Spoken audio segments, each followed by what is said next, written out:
Hello, this is Dr. Paul Cottrell, and I'm doing a recording on January 2nd. We're going to go over the news. The market is open. The S&P 500 is trading at 6,878 as of this recording. We're going to go over the markets and any other breaking news.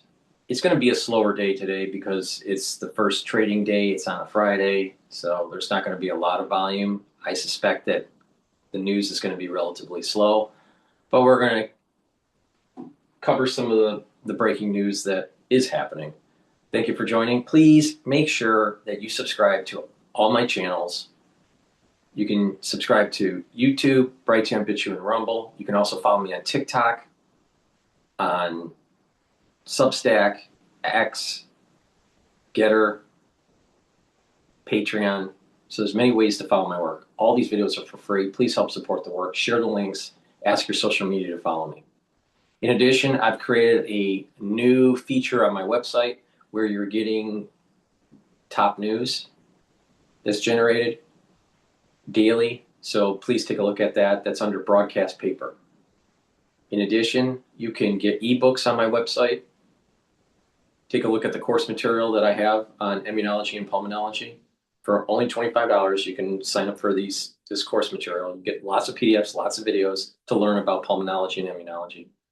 And better yet, get the great products that I offer to help slow down the aging process and boost up your immune system. The product that you're going to need for the winter season are the structural nanosilver drops. What this will do is help to neutralize, and by doing that, you're mitigating that throat irritation and further complications, right? So get it in blueberry, in honey and lemon, and also in cherry. Very high quality structural nanosilver drops. The moment you have that throat irritation, take them right away to mitigate the problem. If you're around someone that's having a cold or something like that, take them prophylactically to be able to maintain a barrier and help the health of your oral pharynx. So please go to my store, get the drops. They're very high quality, and I'll be able to clean your problems. In addition, I have structural nanosilver soaps that will help the health of your skin and to neutralize. You can get it in lavender, peppermint, also in lemongrass and charcoal tea tree. By getting these soaps and using them every day, you're going to notice that your skin is clearing and the health of your skin is improving. Very high quality, lit a few bars for your household. Make sure you use discount 5. You get $5 off any order. If you spend $100 or more, you get a free gift until supplies last. All right. So the S&P 500 right now, at this moment in time, is trading at 6,864. My next target for the S&P 500 is 7. The resistance level for the S&P 500 is going to be at 7,000. Support level is at 6,800 to 6,750. So support level 7,000, 6,000. Good morning. Support level 6,750. Resisted, that's the lower bound. The upper bound for the resistance level is 7,000, right? So that's going to be the trading range. Right now it's trading at 6,864, right? Now, the question is it going to be kind of like a side trading throughout January? Or will there be some rebalancing, beginning of the year rebalancing that moves the equity market up? I suspect there'll be some rebalancing and moving the equity market up in the short term. Now, there was a liquidity issue that was taking place at the end of the year with some banks. About $74 billion was requested through the discount window, the repo window for the Federal Reserve. that was encouraged by the Federal Reserve for banks to use to shore up their liquidity. 31 billion of that, 74 billion, was trading or transferring over treasuries for money. The remainder, 43 billion, was mortgage-backed securities being transferred over to the Federal Reserve and then cash going to the banks. This is a relatively big amount that was transferred over. This is at the same size as, let's say, what happened during COVID, right? Where banks were asking for liquidity. So, and it just does, at this size, it doesn't normally happen at year end. There's some year end stuff, but not at this magnitude. So the question is what's starting to boil up? Now, I don't know what the terms were, if they were overnight lending or if this is over a certain duration, like a 30-day duration or a 90-day duration. I'm not sure. I suspect because of the size, it's not overnight. That the terms of this is a little bit more extended. So if there is a problem with liquidity, how will that transfer over into the first quarter of this year? Things seem relatively stable, but it's something to pay attention to. I'm not putting a prediction in where the market is going to correct by 10% or anything anytime soon. But it's something that we have to pay attention to. So right now, upper bound, the resistance level for the S&P 500 is 7,000. The support level is around 6,750. All right, to maybe about 6,800. All right, somewhere in there. And that would be normal trading. But if it breaks the 6,750, then I think that you'd have to start paying attention about the illiquidity issues that may be starting to arise. With that said, let's go to the news. Is the main focus. Yeah, thanks so much. Appreciate it. Ed Ludlow covering all the tech out there in Bloomberg Television out there in San Francisco, right smack in the middle of Silicon Valley. So he has his finger on the pulse of what's going on there. Let's continue the discussion with the U.S.-China AI race and more with Lindsay Gorman, Managing Director and Senior Fellow of the German Marshall Fund's Technology Program. She served as a Senior Advisor in the Biden White House. Lindsay, thanks so much for joining us here.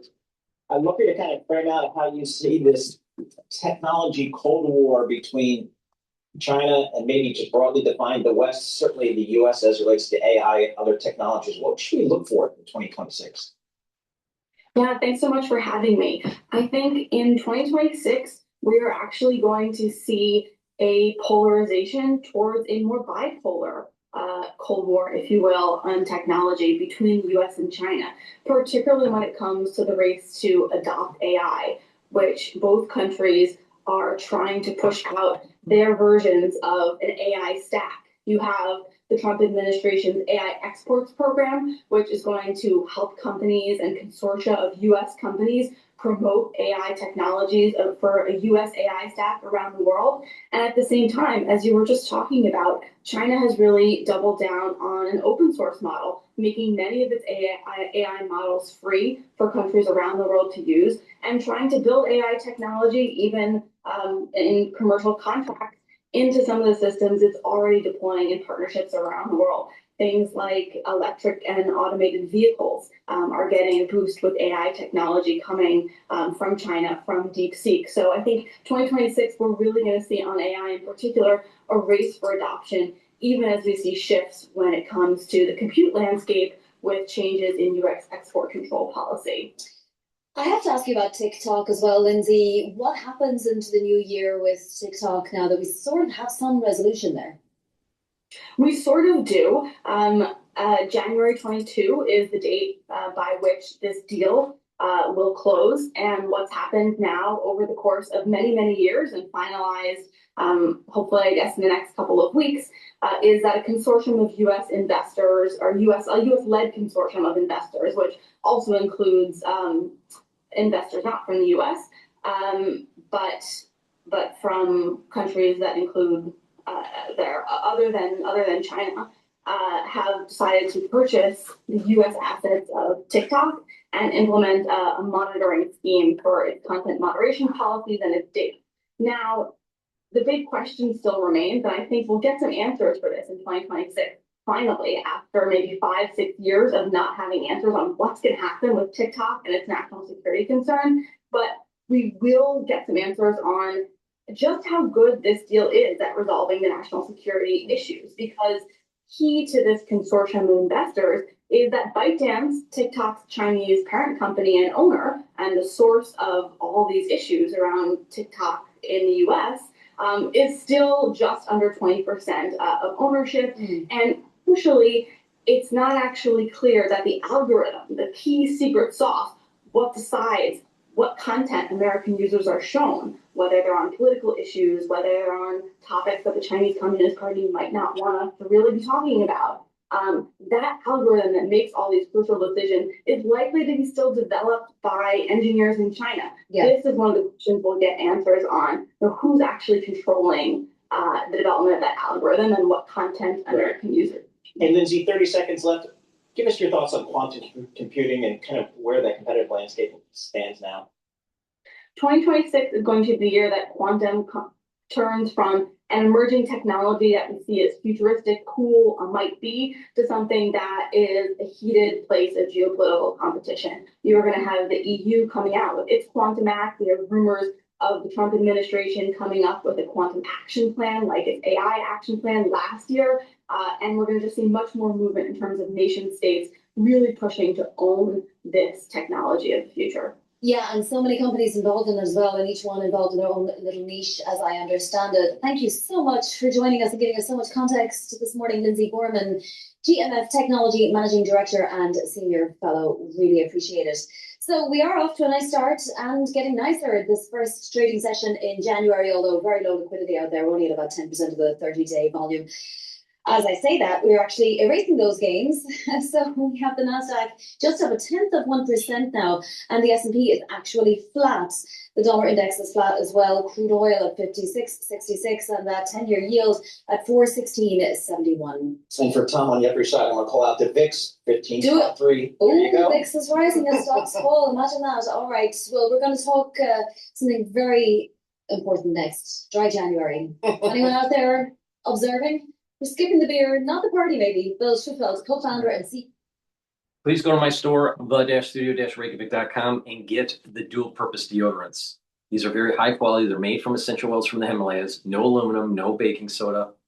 Very high quality ingredients. It's for males and females. You can get it in citrus and also in peppermint, lavender, and tea tree. These deodorant bars have dual purpose. You use them as a deodorant daily, but it will also help to detoxify your body. And when you detoxify your body, you're helping your immune system and your endocrine system. Very high quality deodorants. Please go to my store, get a couple bars for your household. All right, now let's go to Mamdani. He was sworn in at the beginning of the year. And the question is, will his social democratic policies, which are really Marxist, ruin the city? Will more people exit, leave the city? Will the tax base go down? Will the city be clean and safe, or dirty and unsafe? We don't know. Lots of people have opinions on what's going to happen. I suspect that New York will have more problems, not less problems, under the mayoralship of Mamdani. So let's listen into Fox News.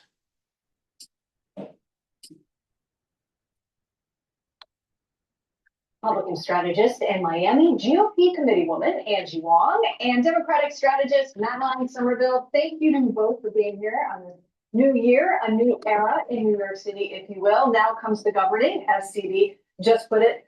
There was a fascinating op-ed in the New York Post. It's really rather scathing, actually, from Tuesday. Being in the state legislature has prepared him only to recite leftist nostrums without having a clue about how the real world works. His glib rhetoric, spiced with anti-Semitism, and a roster of dicey aides illustrates that he doesn't understand how fragile public safety and the economy are.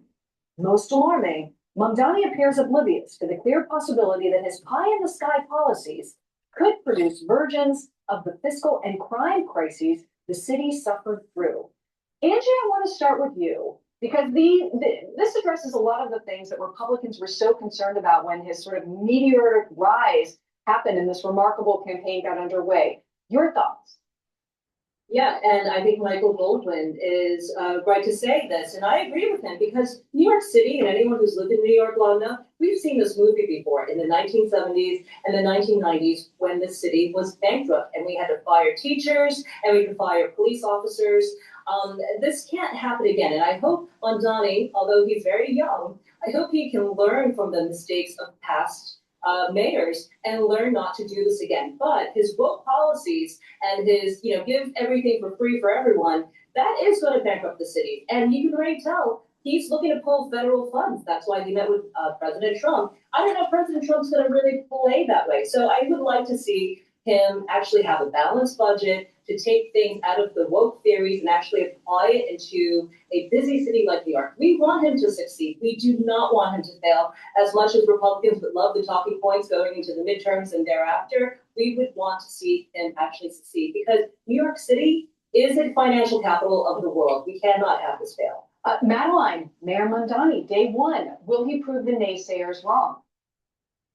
I think he will, and I'd love to address a few of the points that were written in the article. So first of all, in terms of anti-Semitism, as a Jewish person myself, I have very much enjoyed watching him enjoy a Shabbat meal with Mandy Patinkin. I loved watching him celebrate Hanukkah with the Chabadnik rabbis in New York City. His heart is in the right place, and I think President Trump saw that when he went to go meet with him in person. So maybe perhaps the Republicans should take a page out of President Trump's book and say, hey, maybe we were overreacting, or maybe we were assuming things incorrectly because. Mamdani is a Marxist. He doesn't believe in the Enlightenment, in John Locke. Our philosophical foundation of our constitutional republic is on the writings of John Locke. Life, liberty, and property. And he's trying to erode property rights. So he's anti-capitalist. He said that he's anti-capitalist. He's against capitalism. And the way he's tried to sugarcoat it when he's on mainstream media is that he has a lot of critiques about capitalism. But the thing is that he's a Marxist. And Marxism wants to abolish capitalism. He stated that he wants to erode property rights and that he believes that government should have the control of the means of production. That came out of his mouth. So this is not innuendo. This is not some sort of misunderstanding of Mamdani. And the problem is there are many liberal Jews that fall for this socialism, unfortunately. But once you start controlling the means of production, once you start eroding the Enlightenment philosophy of John Locke, you start eroding your constitutional freedoms, and we no longer have a constitutional republic. Mamdani, saying at the very beginning that he's all for the people and that people should have equal rights and have equal opportunities and equal outcomes, just like Napoleon the Pig in Animal Farm. But then once the greed and once the power starts to set in and the hubris, Napoleon the Pig is more equal than the other animals. And the animals that agreed early on with Napoleon the pig end up finding out that they have a tyrannical rule on them by Napoleon the pig. And that's exactly what's happening in New York. Mamdani is Napoleon the pig. And the hubris is going to set in. And it was brought to you by stupid liberal Jews.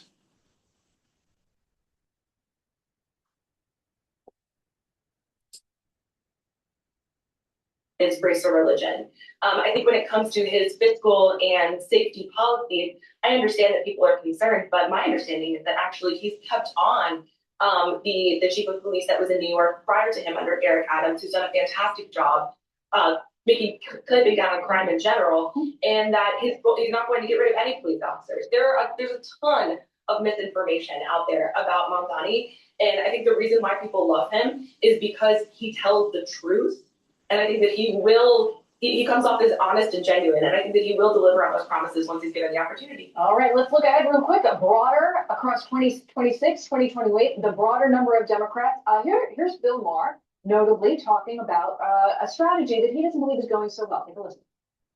It is a phenomenon we have never seen before. Right. That one person would dominate Every just the national decade. Yeah. You know, but and I do think you have to fight that. Like I say, if that's your whole personality, is the first thing out of your mouth is, what are we going to do about the bottom line is you got to ask, when someone starts promoting capitalism or even socialism or communism or Marxism, whatever, you always have to drill down and go, what are your philosophical foundations?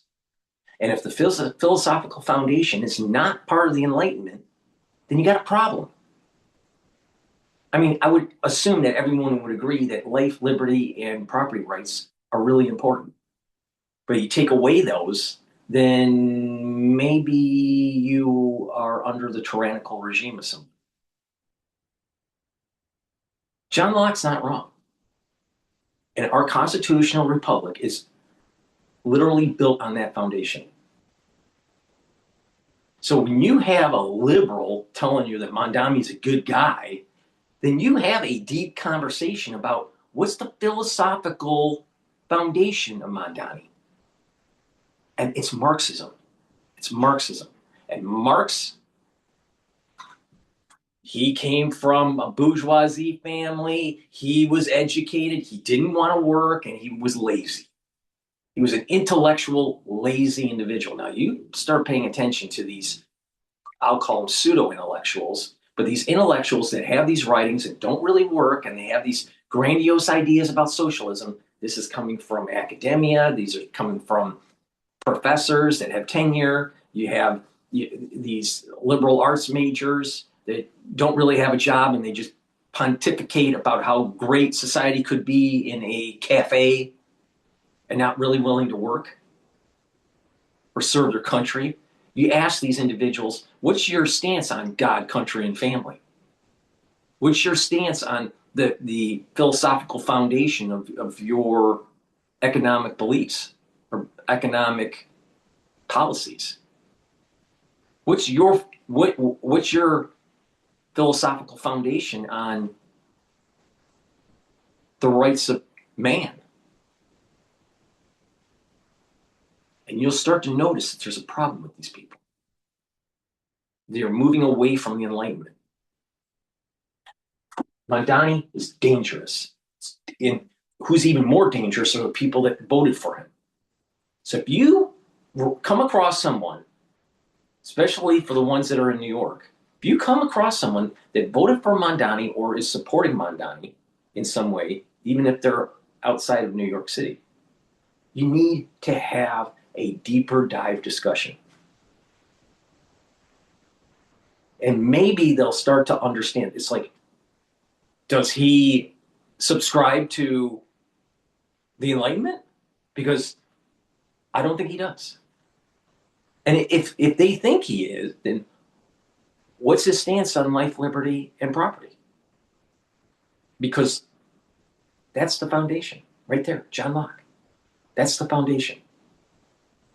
not some textbook, not some professor at a university.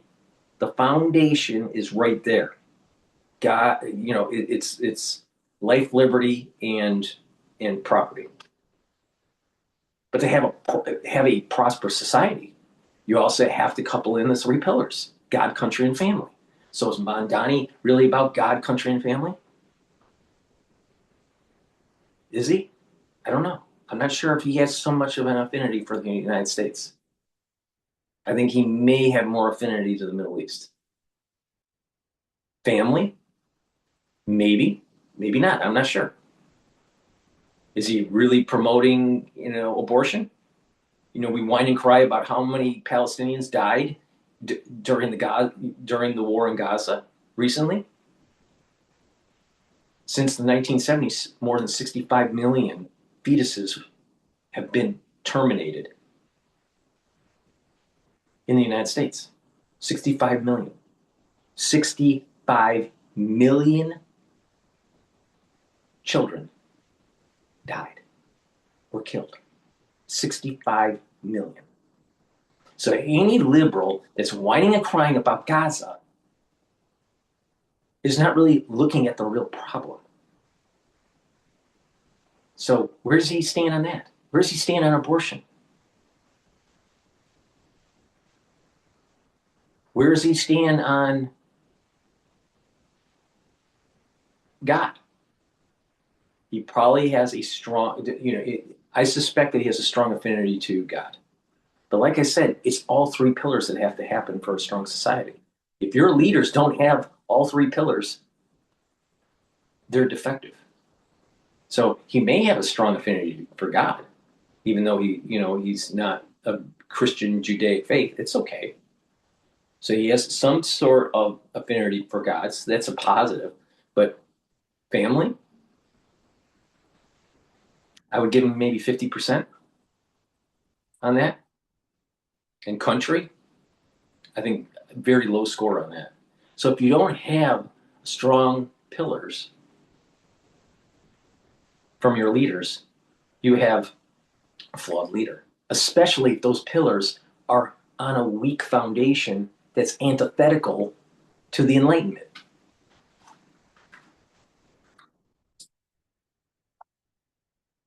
I just can't. I can't. Angie, do you agree with him? Do you think there's just too much focus on one individual and what Trump means to the Democratic Party? I mean, even Democrats are sick of hearing that Trump is bad. Look, this is from the same playbook from 2016, 2020, 2024. Their entire identity is wrapped around Trump is the bad orange man. It's an old rhetoric now, and they're all tired of it. They actually, Democrats and Republicans alike want to see maybe a positive, a hopeful message coming out from the Democrat Party. They want a unifying message that talks about, get this, issues. And that's something that, they've never been able to go on for the last couple of years and really convince not only voters, but donors that they can actually deliver on a winning message. And that's what we saw in the last quarter. The DNC had a dismal fundraising quarter, and they have a lot of challenges for the midterms coming up. So if they don't get their messaging right, they don't get their leadership right, and they don't get off this I hate Trump vote, they're not going to win. Madeline, your thoughts on that? I agree with Angie. And it's because I, as a commentator, don't have Trump derangement syndrome that I've been able to make friends with people like Angie. I think that left-wing media has lost a tremendous amount of credibility because they haven't been able to give credit where credit is due. And I think that once they start doing that, certain networks have begun doing that, they're going to earn some people's trust back. But for now, they don't have the trust of a lot of people who ended up switching parties in order to vote for Trump, who either were independent or Democratic before. I think when it comes to making this their whole personality, people are quite annoyed with it on all sides. And I think that when it comes to moving forward, the reason why Mamdani was so successful was because he gave people a vision. He didn't just say, I don't like things. He said, I'm going to give you a view of what your life is going to feel like when you don't have to pay for childcare, when you don't have to worry about the bus getting there on time, and when you don't have to worry about going hungry. You have to be able to give people a vision. That's why Barack Obama was so successful. And until we do that, we are not going to succeed. And just going off of general Mamdani policies isn't going to work. Madeline Somerville and Jiwon, thank you both very much. It'll be interesting to see how much Mamdani and reflections of Mamdani play in the midterms and the next election. Really grateful for you both. Happy New Year. Thanks. Happy New Year. Hey, Sean Hannity here. Hey, click here to subscribe. All right, let's see here. What else is going on? All right, let's listen into Talk TV.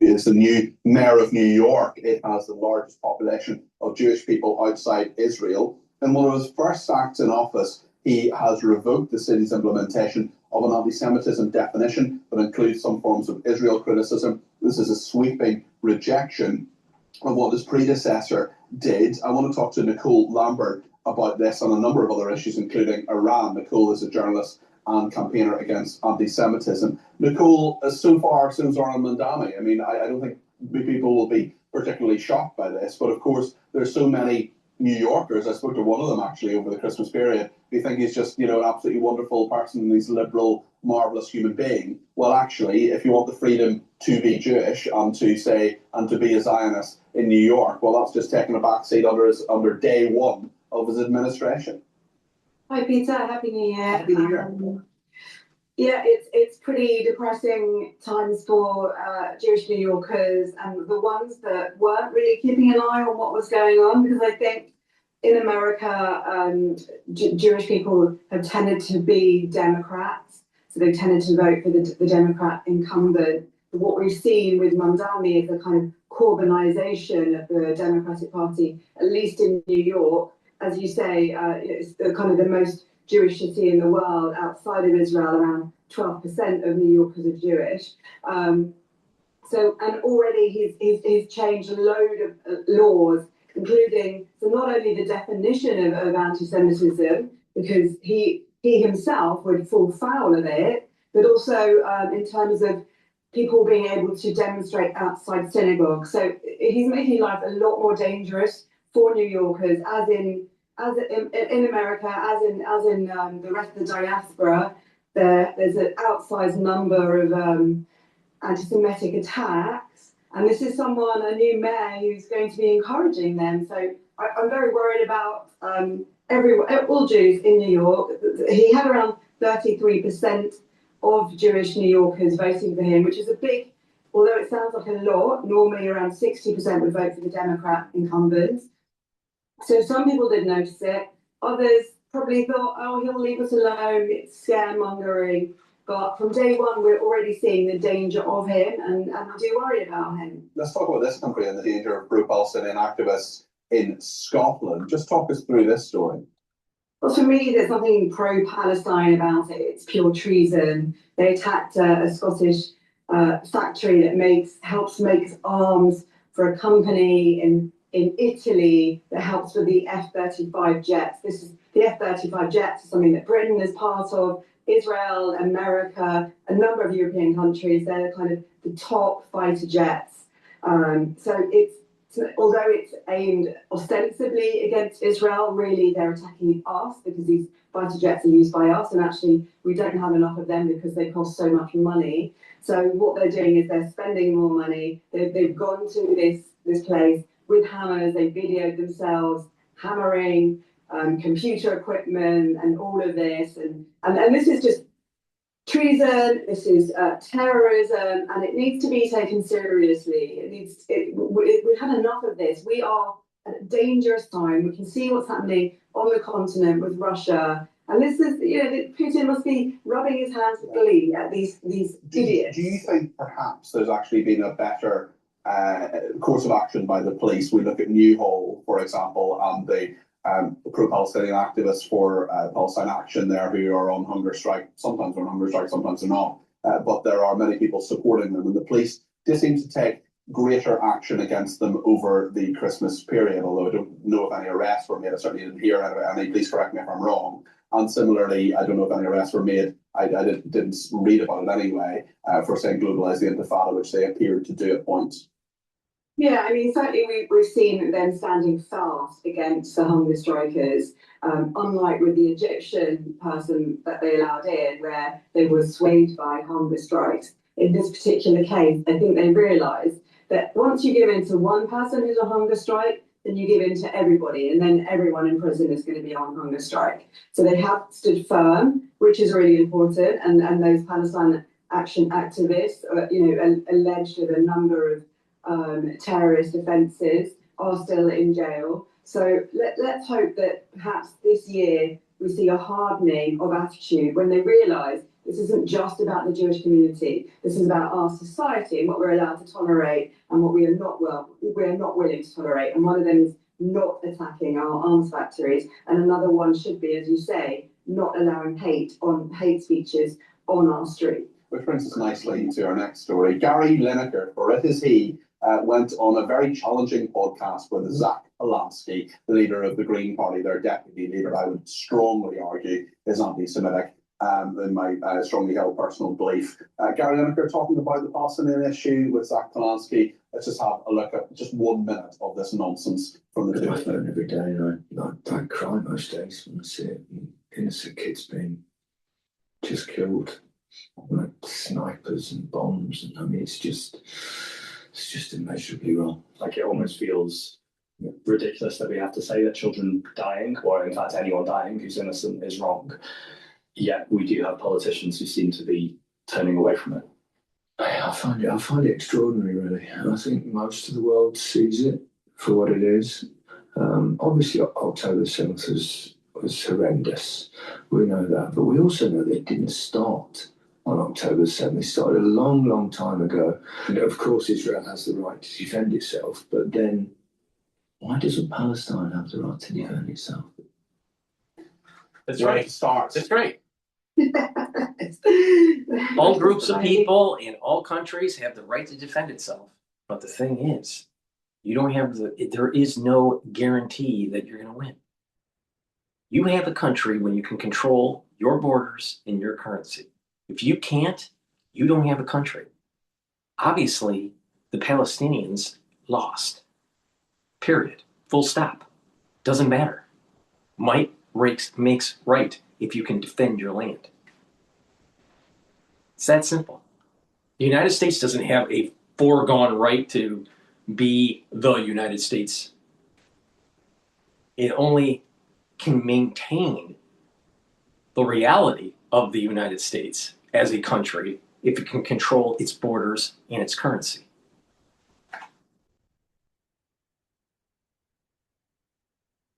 There is no right for success. There is no guaranteed right for success. You have to defend it. That's the whole concept of what Jefferson said. Sometimes you need to water the tree of liberty with blood of patriots. But you got a bunch of pseudo-intellectuals that haven't done a push-up in 20 years telling you how it is.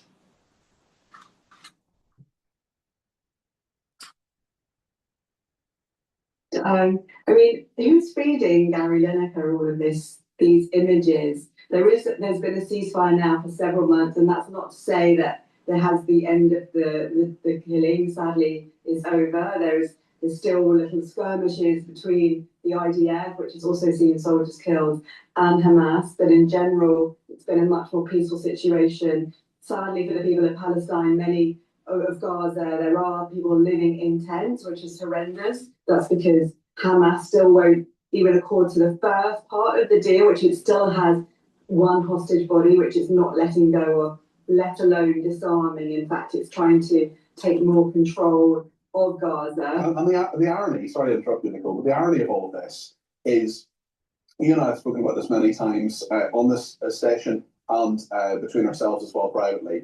At no point does anybody want any innocent child or civilian man or woman to die, to be attacked, to be targeted. War is dreadful. War is horrible. It would be wonderful if it didn't happen. The point is that what we all want to do is free the Palestinians from Hamas. That is not what Gary Lineker seems to be saying. And this classic trope of, oh, well, the 7th of October was dreadful, but, actually it's going on around longer than that. Why can't the Palestinians defend themselves? It's a lot more of a defence of what happened on the 7th of October. I would question him about what actually happened on the 7th of October on those horrendous beatings, people who were burned, who were dragged through the streets, raped, taken as hostages, killed. Absolutely horrendous. And I mean, now he mentions it because he knows he has to. He has said absolutely nothing about that on Twitter at the time. He's also, oddly, said nothing about Iran. And we see an awful lot of people who are supportive of the pro-Palestinian cause you would think, oh, hold on, you're against oppression. You're against people being told they can't have free speech. You're for freedom. Maybe those activists in Iran are things you'd like to comment on, but apparently it's all a bit difficult to report on, according to John Simpson of the BBC. Apparently it's all a bit difficult to cover. Well, it's not really, is it, Nicole? I mean, that's absolutely fascinating. So John Simpson on Twitter X, he's saying that one of the reasons the BBC hasn't been really reporting on what's going on in Iran is because they don't have any reporters in there. We, as British taxpayers, we pay for BBC Persia, which, although they are based here in the UK, they obviously have contacts in Iran and know exactly what is going on. And this is, in 1979, just for a bit of historical significance, there was a revolution, and it was this mix of the communists, the socialists, and the Islamists together to fight the Western Shah and to overthrow him, which is what happened. And then what happened was the Islamists then killed most of the socialists and communists. They strung them up. Certainly all the women were forced into hijabs. And that's what's been happening in Iran since. But, one of the ironies of today is that we do see the far left. It's a really good point. The red-green alliance of, guess what, communists, socialists, and Islamists coming together again. And guess what? It hasn't worked out very well for Iran. And actually, that's what we see in the Green Party. So we see this anti-Zionist gay Jew, Zach Polanski, and just below him, are Islamists. And you can see how it's not going to work. But, in Iran, who knows what is going to happen? Because there's certainly people are on the streets and they are angry. And although there hasn't been enough of this on British television or in the newspapers, this is very much an important issue for Britain, and it's an important issue in many ways. But one is, of course, we are all obsessed with the Israel-Palestine war. That wouldn't exist if Iran wasn't determined to try and end Israel. And just briefly on that note, actually, what do you make of Donald Trump saying that the US is locked and loaded and will intervene if Tehran kills any more anti-regime protesters? I mean, I think, let's hope, because if Iran's regime goes, the world will be a much safer place in many ways.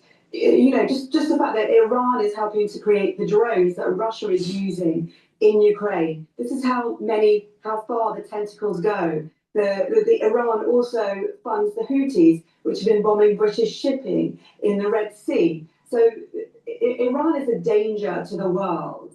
So if something can be done against that regime, and what people in the streets in Iran are calling for is the pro-Western Shah to return, then we would see a very different world. And I've got a friend, Lily Moo, who's Persian, who has been very active in speaking up for Israel too. We've been in Israel together. And, and our dream is to one day walk down the street to Tehran together. Yeah. And who knows, that would be amazing, wouldn't it? It certainly would. Listen, thank you very much indeed, Nicole Lambert, the journalist and campaigner against anti-Semitism. Thank you. Alrighty. Let's listen to Bloomberg.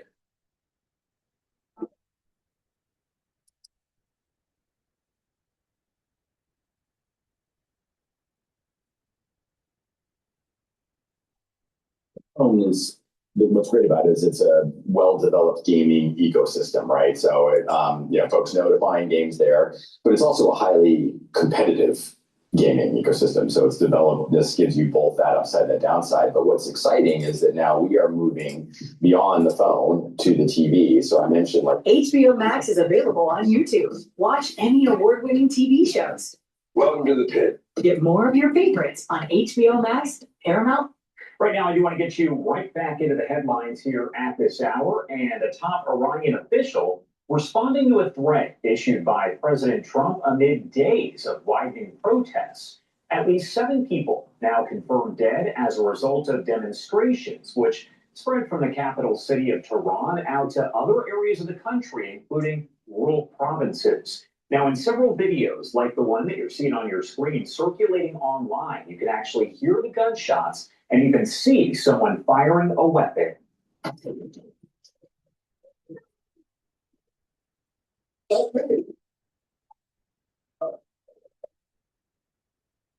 Again, you could hear the gunshots there. Now, President Trump taking to Truth Social early this morning, writing, "If Iran shoots and violently kills peaceful protesters, which is their custom, the United States of America will come to their rescue. We are locked and loaded and ready to go. Thank you for your attention to this matter." Now, we did hear a short time after that from Ali Larijani, the Secretary of Iran's Supreme National Security Council. He posted on social media as well, and this is a translated version right here of that post, saying with statements from Israeli officials and President Trump, what was happening behind the scenes has become clear. We distinguish between the position of the protesting merchants and the actions of the sabotage elements, and Trump must realize that U.S. intervention in this internal matter will lead to destabilizing the entire region and destroying American interests. The American people must know that Trump is the one who started this adventure, and they should pay attention to the safety of their soldiers. Again, taking a look at some of the video coming into our newsroom here from inside of Iran as these protests do continue. Right now, I actually do want to bring in Ben Talablu, a great friend of the show, senior fellow at the Foundation for Defense of Democracies and senior director of the Foundation's Iran program, to discuss all of this and what it means. Thank you so much for taking the time, as always, to be here with us. Great to be with you, Josh. Happy New Year to you and your viewers. Happy New Year. And first off, I wanted to start by talking about those statements from President Trump and, of course, the Iranian official. What do you make of that kind of back and forth? What does that say to you? Well, let's start backwards, if you don't mind, with the quote you read from Ali Larijani, the Secretary of the Supreme National Security Council. In the end there, you may see that he threatened U.S. troops in the region. And if you look at what date we're approaching, which is January 3rd, that would be the 5th anniversary of when President Trump, in his first term, used military force to target Iran's chief terrorist in the region, Qasem Soleimani. And the cycle of violence that led up to the president's decision to be willing to authorize that historic strike, which, make no mistake, crippled the Islamic Republic's transnational terrorist apparatus by going after its mastermind.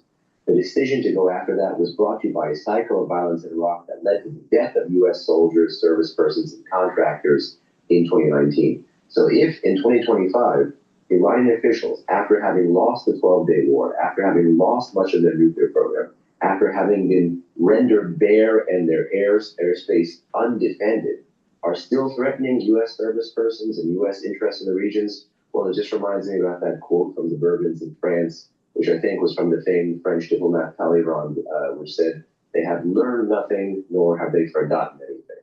And that reminds me exactly of the mistakes and the enmity that the leadership of the Islamic Republic have been making for the past 46 years. But pivoting now from that to the president's comment, history in the making, even if rhetoric alone, even if this is just a drop in the bucket, even if this is just a Truth Social post that is ignored the moment after send is hit, this statement alone is more rhetorical and political support than what any other liberal Western democratic leader has offered the Iranian people in the past 6 days of their multi-city, multi-day nationwide uprising against their government.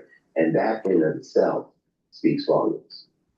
On that same note, I do want to talk about Iran's president, who posted just several days ago in some comments that were actually posted on the website of Iran's supreme leader, essentially saying that Iran is in a quote-unquote full-scale war with the U.S. and allies, including Europe and Israel. What do you make of that overall? Because essentially he's saying full-scale war, and he also compared it to Iran and Iraq several decades ago. You know, there's no doubt that the American citizenry is tired of endless wars, but there's one thing and one group that is not tired of endless war, and that's the governing elite of the Islamic Republic, no matter their faction and no matter their political orientation. This is someone who was, quote unquote, supposed to be an alleged reformist here, and he's talking about full-scale war with the United States of America, again, after his country, his regime, just lost the 12-day war against Israel, had their nuclear program taken out by the United States of America. Oh, and by the way, couldn't prevent snapback at the United Nations Security Council from America's transatlantic partners, the French, the Germans, and the British. So in one sense, that official, the president, Mr. Pezeshkian, is right to realize that quite literally the whole world diplomatically is against the Islamic Republic, if we take out Russia and China. But on the flip side, this just goes to show you how deep-seated the enemy is. And again, just like his other colleague, Mr. Larijani, he has neither forgotten anything nor has he learned. And I do want to talk a little bit more about the protests in general that are ongoing. Days and days of protests. And at last check here, officials there confirming that at least 7 people have died as we saw the protests kind of expanding from the capital there in Tehran elsewhere into some of the rural province areas. And as I pop up this video that does show just some of the video captured there, what exactly are the factors that are driving these protests and why are they happening right now? Well, let's just get into the historicity of this, because right now you have upwards of 30 cities, towns, and even villages protesting against the Islamic Republic of Iran in its entirety. And this is a distinctly political protest that had an economic trigger or an economic spark just 5.5 or 6 days ago when bazaris, merchants, more conservative economic pillars of society actually began to protest the hyperinflation that was present in the Iranian rial. If you remember, just a few days ago, it was 1.43 million rials, historic depreciation relative to the dollar on the free market rate. But just like every other pattern of past nationwide anti-regime protests in the past 8 years, you have distinct non-political triggers, be they economic issues like now, social issues like the hijab with the women like freedom movements in 2022, 2023, that was touched off by the killing of the 22-year-old young Iranian Kurdish woman named Mahsa Amini, or again, environmental issues or economic issues, as you saw in 2017, 2018, and 2019. All of these protests are sparked by non-political issues, but sustained by larger-than-life political grievances that the street has with the state. And the inability of the state to have reformed years and years ago is why essentially now the street has now pushed past reform and is seeking wholesale revolution. And again, Josh, don't take it from me. Take it from the slogans being chanted now 6 days on the streets and even at funeral processions of some of the protesters who were shot and killed by security forces. They are chanting the name of the exiled crown prince, the crown prince of Iran. They are chanting against the regime in its entirety. They're chanting death to the supreme leader. They're chanting in favor of freedom and liberty. These are not chants that are limited to the issue of inflation or hyperinflation. These are wholesale political chants that deserve the support from the liberal democratic West. Because if you could flip the script on the Ayatollahs in the Middle East, you would have taken the arsonists out of much of the fires in the region and actually be able to accomplish that role and that title of peacemaker that President Trump so rightly seeks. Also wanted to ask you, as we see kind of all of this unfold, you talked about 2022 and the situation that unfolded there in Iran during that time. Are we seeing the same types of people who are protesting, or are these different groups of people than we did see in 2022? Well, in 2022, it ultimately crescendoed up to 150 different cities, towns, and villages. But one major overlap here is that the youth, particularly the best and the brightest, if you look at demography, are at the forefront or at the front of these, again, nationwide anti-regime uprisings, whether that is 2018, 2019, or much more recently, 2022, 2023 and certainly now. We certainly have a youth-led movement, but it isn't exclusive or it isn't entirely limited to the youth. Right now, we don't have the numbers of 2022, 2023 in terms of the nationwide scale, but you do have a contagion effect for the past 6 days, which has rippled even again into small townships and even some villages across Iran. Is there anything that... Make it a habit. 7 minutes of Tai Chi every morning, all the way for 1 month. In 1 week, you'll feel better. In 2. Is there anything that the U.S. can do, aside from the comments that we're seeing from President Trump here on Truth Social? Is there anything the U.S. can do without causing any kind of escalation there between the U.S. and Iran, potentially, of course, Iran and Israel, and maybe Iran and Europe? Well, Josh, if we're worried about escalation, it's the government of the Islamic Republic of Iran that has put us on this course and opted in to be at war with everyone and everybody all at the same time, whether that's Israel, whether that's America, whether that's the Europeans, and whether that's the longest suffering victims of the regime itself, which is the Iranian people. So those are conflicts of choice that, again, the Islamic Republic has opted into. So I wouldn't be particularly too concerned if the region's military superpower, the Israelis, or the global military superpower, the Americans, get just a bit more involved. There's things covertly in terms of the cyber domain that can be done to disable and go after the regime's repression apparatus. If things do go kinetic, as President Trump had said, one wonders if the U.S. would join with the Israelis or go solo, targeting the regime's repression apparatus. For example, there were IRGC bases in the capital, Tehran, that the Israelis struck during the 12-day war, as well as other regime symbols. The question is, would Washington replicate that target set, or would it look to threaten the regime's economic interests, or would it look to go after leadership? But again, there's much more easier, low-hanging fruit that Washington can square the circle on. For example, the Trump administration thus far has not levied a single human rights designation due to these protests, or even back in 2025. The Trump administration needs to make sure that internet is free and available to the best and the brightest and the bravest Iranians who, again, continue to protest and put their lives on the line. You know, I agree with Henry Kissinger, foreign policy is not missionary work. Because we're flipping the script on the world's foremost state sponsor of terrorism, we got to do more than just admire the problem from far away. And that's especially when that problem is looking to come closer and closer ashore. This is a regime that is keeping, Caracas, the Maduro regime in Venezuela, in power. This is a regime that supports narco-trafficking and narco-terrorism as much as it does anti-Israeli and anti-American terrorism. And lest we forget, after the 12-day war, this is a regime that has been sponsoring fatwas against the president himself.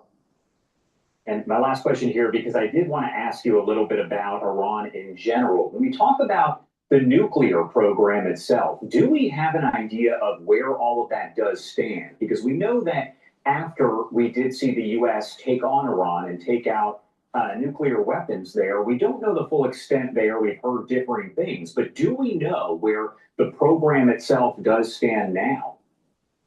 One of the things that is assessed with a moderate amount of confidence, whether it looks like it's independent analysts and experts, or whether that's the International Atomic Energy Agency, again, they haven't been allowed back into those sites, total stalling by the Islamic Republic. But nonetheless, one of the things that can be assessed, again, with a moderate amount of confidence, is that, well, the thing that triggered this whole crisis literally 2 decades ago in 2006 was Iran's domestic enrichment of uranium and the violation of its safeguards.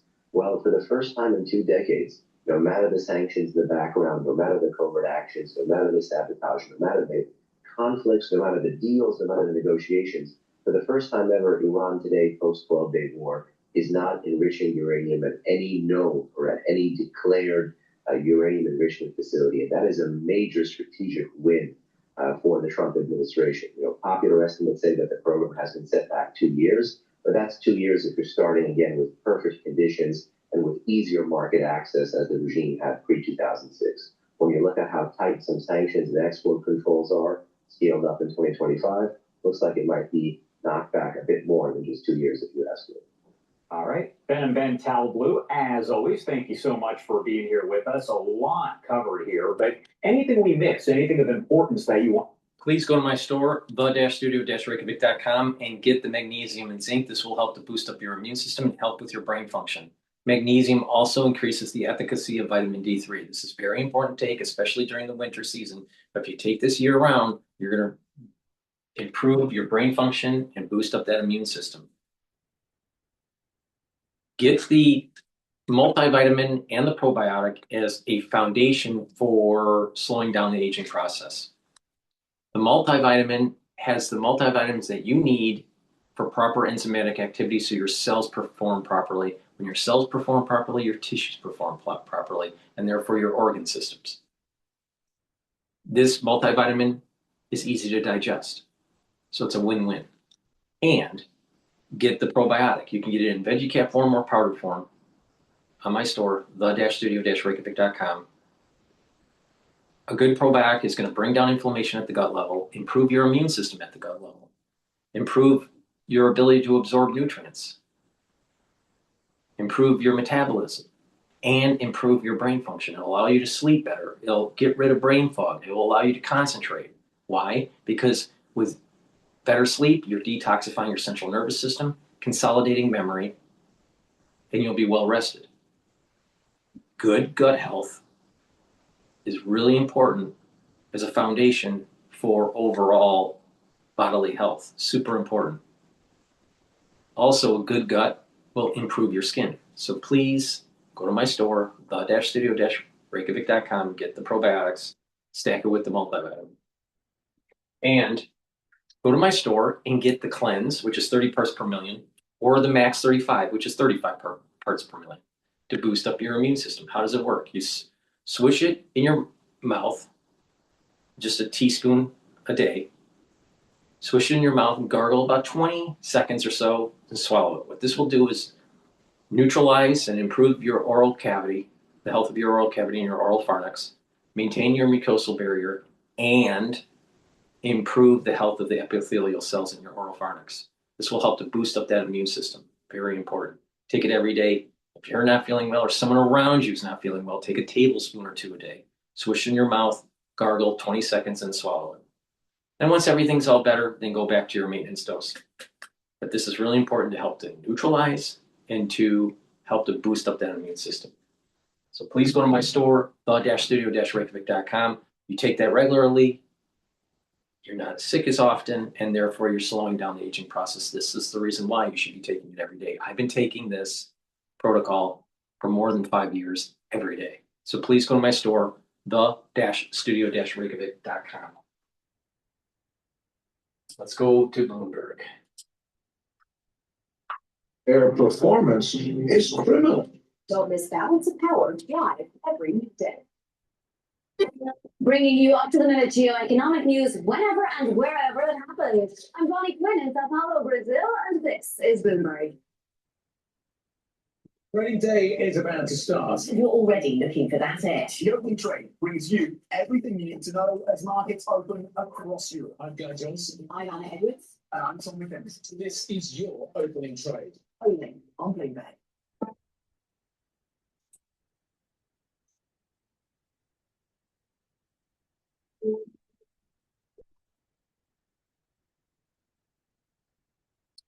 This is a special edition of Bloomberg Markets on Bloomberg TV and radio. We're also streaming live on YouTube as well. Locked and loaded. President Trump took to Truth Social yesterday to say that the U.S. is ready to rescue Iranian protesters if they are attacked by authorities as unrest spreads across the country. For more, we're joined by Bloomberg's Washington correspondent Tyler Kendall. Tyler, has there been any fleshing out of this locked and loaded and talking about going or trying to defend some of these folks in Iran? Has there been any more detail?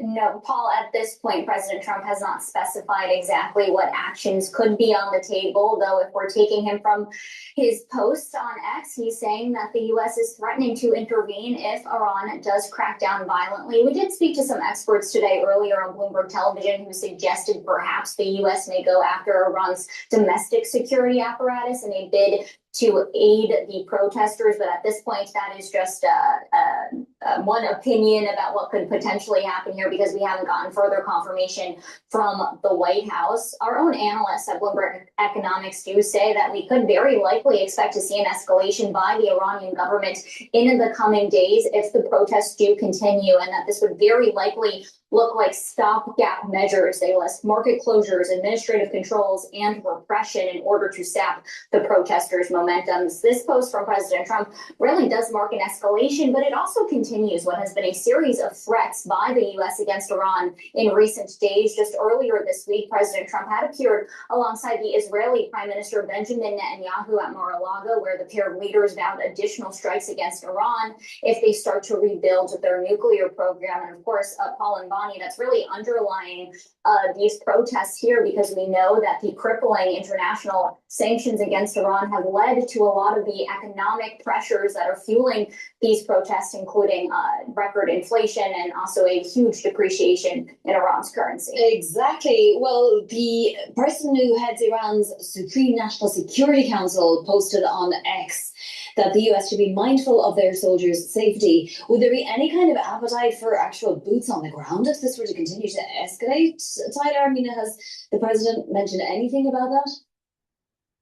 No, not at this moment. And of course, President Trump did campaign pretty heavily on getting the U.S. out of foreign entanglements. That would be a huge escalation at this point. As I mentioned, we had spoken to some policy experts earlier today. It doesn't appear like that's something that would really be on the table, but it is clear that President Trump does want to send a signal to Iran. We have seen in recent days, earlier this week, Iran did say it launched 3 satellites into space from Russia. That was taken as a potential aggressive movement and is being viewed carefully as we look at Iran's missile and nuclear program. So there has sort of been this tension building between the U.S. and Iran, particularly accentuated this week by that visit from the Israeli Prime Minister to Mar-a-Lago. All right, about 10 days, I'm going to find myself on an island just off the coast of Venezuela. What's the latest down there?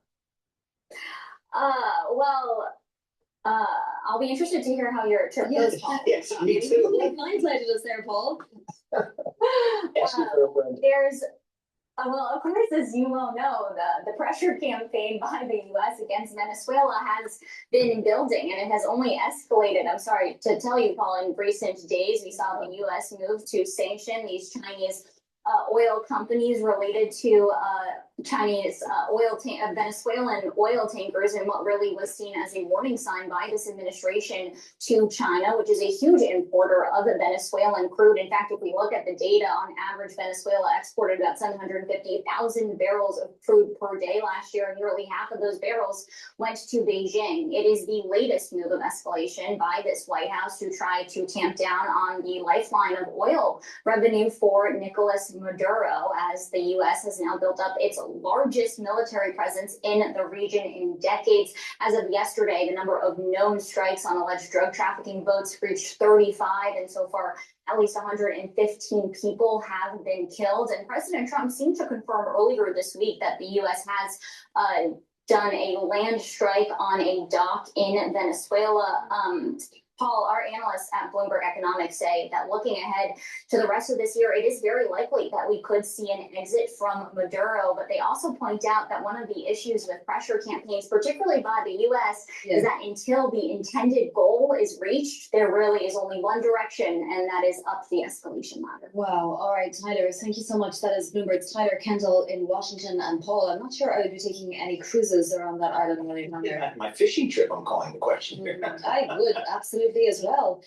We'll get more on that in a little bit, but we want to bring it back to New York City for a moment. And Mayor Zoran Mamdani beginning the new year with his inauguration, reaffirming his commitment to govern as a democratic socialist.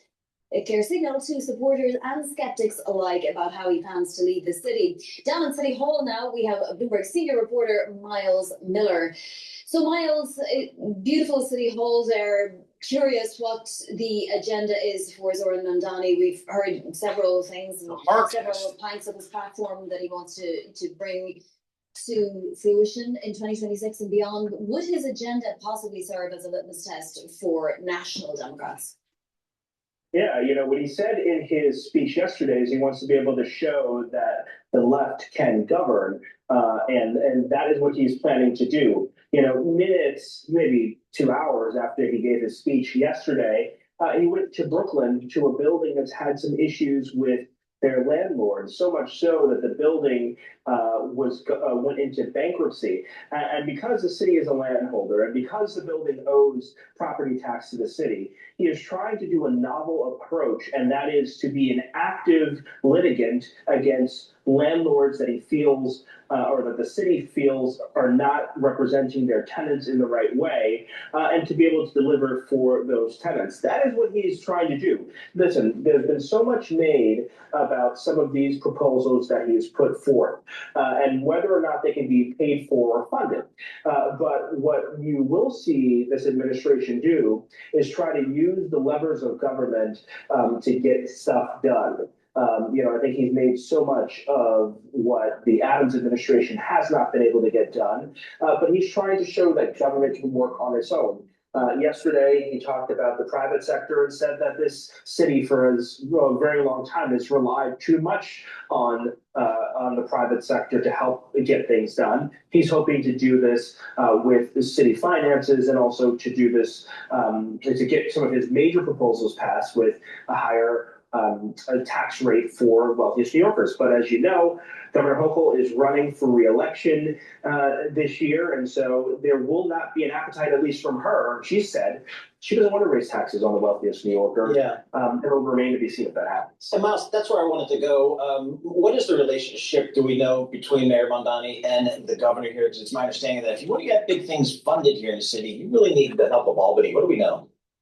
They have a really great relationship. She was one of the first establishment and I'd say moderate Democrats to endorse Mamdani after he won the primary. And so, they have a really good working relationship, and that's important, obviously, for many reasons. You need Albany to get your ambitious goals passed. You go up to Albany for what they call Tin Cup Day, and that's when the mayor literally goes up there and is asking for certain things, certain amounts of money for certain initiatives. But, you have that he was a state lawmaker as an assemblyman. That's the one good thing going for him. So he's got friends up in Albany, but also that, they have this broad coalition. She's going to need his broad-based progressive democratic socialists, that those folks who voted for him, to vote for her as well. And so they're in lockstep on most things as it relates to free childcare. She signaled she supports that, but then when it comes to free buses, she said that can't be paid for because the MTA needs to meet its bond obligation. So they have a good working relationship, but as you know, once you get into office, it's always different, when you're running for office than when you're in office. But she was up there on that stage yesterday and seemed to be very supportive of him and his agenda, and he'll need the governor to get all of it done. Miles, excellent reporting. Thank you so much. We appreciate getting a few minutes of your time. That's Bloomberg's Miles Miller. He is down at City Hall down in Lower Manhattan. Looking at the markets here, we've got red and green on the screen here. The S&P's unched on the day. The Dow's up 180. The NASDAQ is down 34 points. Yields, 10-year Treasury yield, something about a basis point here, 4.18%. Just kind of inching up as you go out a little bit farther on the curve. The 2 years at 3.47, pretty much unchanged on the day. Still ahead, we take a look at the travel outlook and what travelers are looking for in 2026. We'll do that with Hopper co-founder Dakota Smith coming up in just moments. This is Bloomberg. Good morning.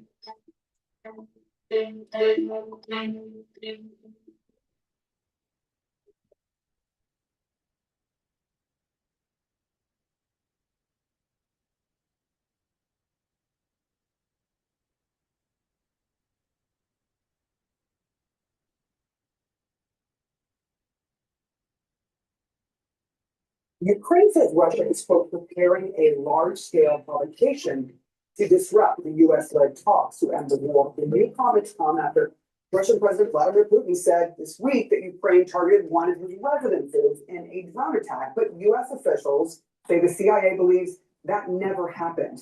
Ukraine's Foreign Intelligence Service posting overnight that it predicts a, quote, armed provocation by the Russia Special Services resulting in significant human casualties, adding to falsify evidence of Ukraine's involvement. It is planned to use fragments of Western-made strike UAVs. UAVs are drones. Joining us now is the former U.S. Ambassador to Ukraine, William Taylor.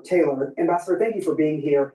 When you hear Ukraine saying, look, Kremlin is preparing this large-scale attack that is going to have heavy damages for civilians, would that be surprising to you at all that Russia does this to try to derail talks? No, Sarah. This is what the Russians do. They have lied about, as you just said, they've lied about these attacks, and the CIA called them out. They lied earlier, Sarah. This is a pattern. Putin said when he invaded Crimea in 2014, he said those weren't Russian troops. Well, a couple months later, he admitted that they were Russian troops. And then before he invaded big time, the enormous invasion in 2022, Putin and Lavrov, the foreign minister, said, no, we're not going to invade Ukraine. Well, we know what happened. So point is, they do lie about these things, and the Ukrainians are right to be careful about another false flag operation. I'm curious what you think the United States should do, because Ukraine had said, look, this peace plan is 90% ready, according to Zelensky. What should the United States do in response if indeed this attack comes to fruition, Russia attacking Ukraine in a major offensive? This will demonstrate that the Russians are not serious. We've known this, that they're not serious, but this will further confirm that they're not after peace. They are after Ukraine. And they've said that, Putin has said that over and over. He wants to eliminate Ukraine, destroy Ukraine, have Ukraine capitulate, surrender. That's what they're after. They're not interested in these negotiations. They want to derail these negotiations, and that's what's happening. So, in answer to your question, what do we do, what do the United States do? We continue to work with the Ukrainians and the Europeans to make Ukraine defensible, to make Ukraine able to defend itself, and we put pressure on Putin to come to the table, stop the war, stop the killing. I do want to talk about Zaporizhzhia for a while. Reuters reported that Putin has told his generals that they've got to keep fighting to capture Zaporizhzhia, and we're seeing reports of Ukrainian forces under intense fire there. If Zaporizhzhia falls to Russia, what does the fallout from that mean? So the Russians continue to grind forward, and Zaporizhzhia is one place, Pokrovsk is another, and Donbass. They are making small gains at great cost, incredible cost. There have been some reports about how the Russians treat their soldiers, and they treat them very badly, and they kill them. They're at great cost. They're grinding forward. In order to take all of Zaporizhzhia, in order to take all of Donetsk, it'll take months, if not a year, before they can do that. So they're making grinding, slow progress. They'll try to continue to do that. We can help the Ukrainians stop that progress by providing them the weapons. I do want to ask you how concerning it is, though, when analysts say, look, there are towns that are slipping into this gray zone, as they call it, neither fully held nor fully lost by Ukraine. How do you deal with that situation? You read Taxes is feeling uneven. Taxes is open door to new TurboTax stores. Meet our experts. They do your taxes, so you can walk out with confidence. Now this is taxes.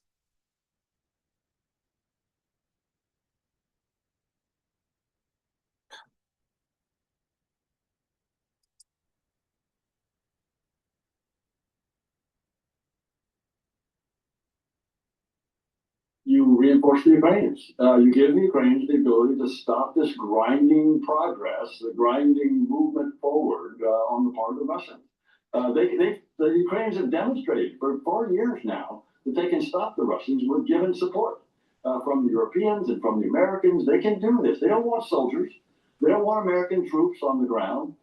They want the weapons to be able to stop the Russians. And that's in our interest. That's in the U.S. interest for the Russians not to win, take over Ukraine, threatening the rest of Europe. So what we can do, we can support the Ukrainians with the weapons and put pressure, the economic pressure, enforce the sanctions on Russia so that they don't have the money to keep pushing forward. The CIA recently assessed Ukraine was not targeting a residence used by Russian President Vladimir Putin, despite his allegations to President Trump that was the case. But obviously, the backdrop of all this is the ongoing high-level attempts at diplomacy and peace.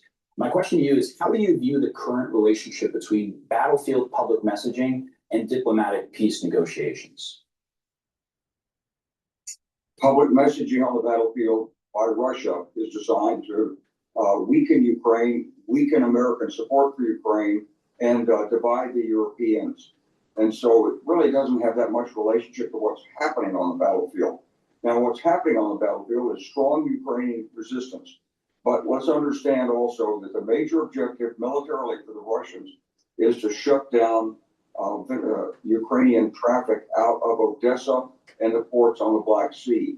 And so their movements in Zaporizhia toward Odessa are worrisome indeed. I think we have to keep our eyes on the military situation, Omar, because Putin really has no desire to end this conflict short of obtaining his objectives, which is all of Ukraine. And so he uses this diplomacy to stall, to divide allies, to separate us from our natural interests in Ukraine.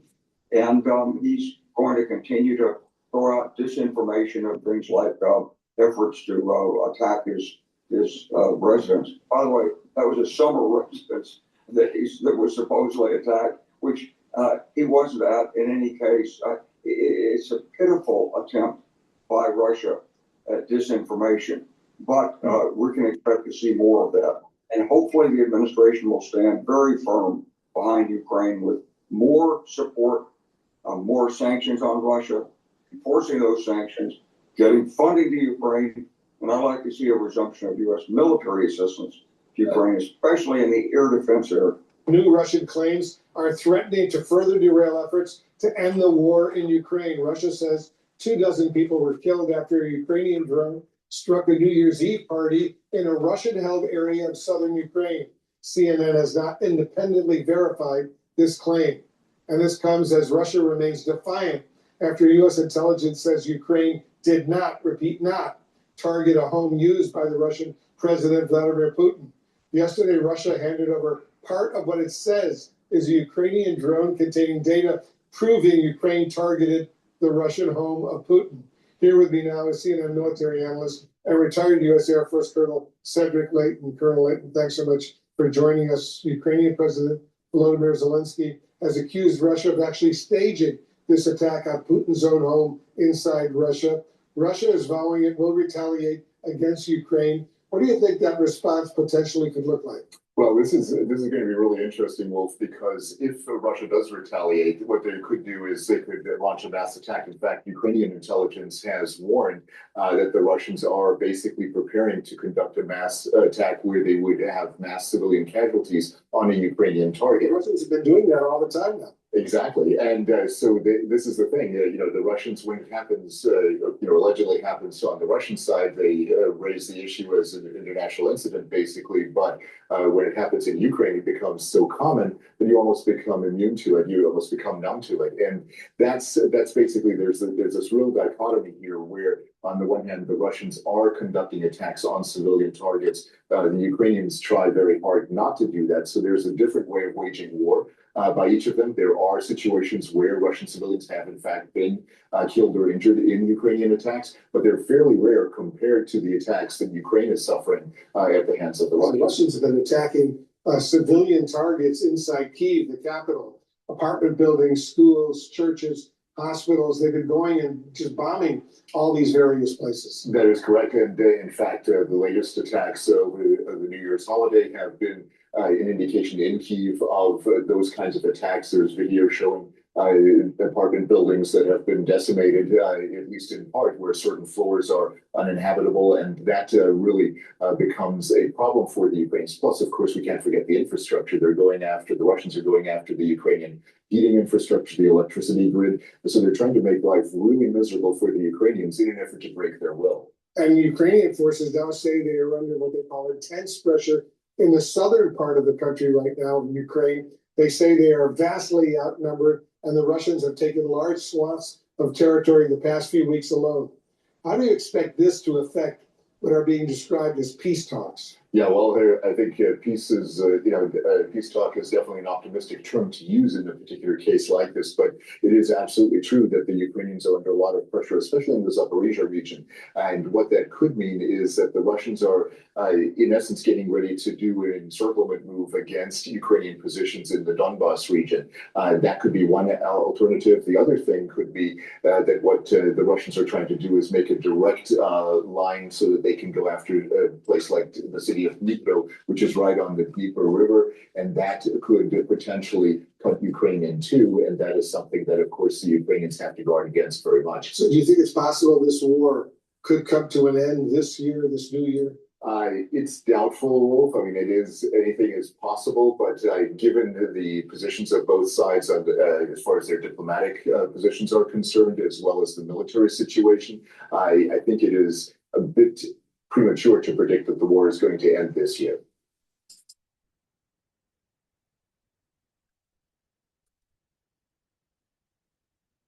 Ukraine says Russia is, quote, preparing a large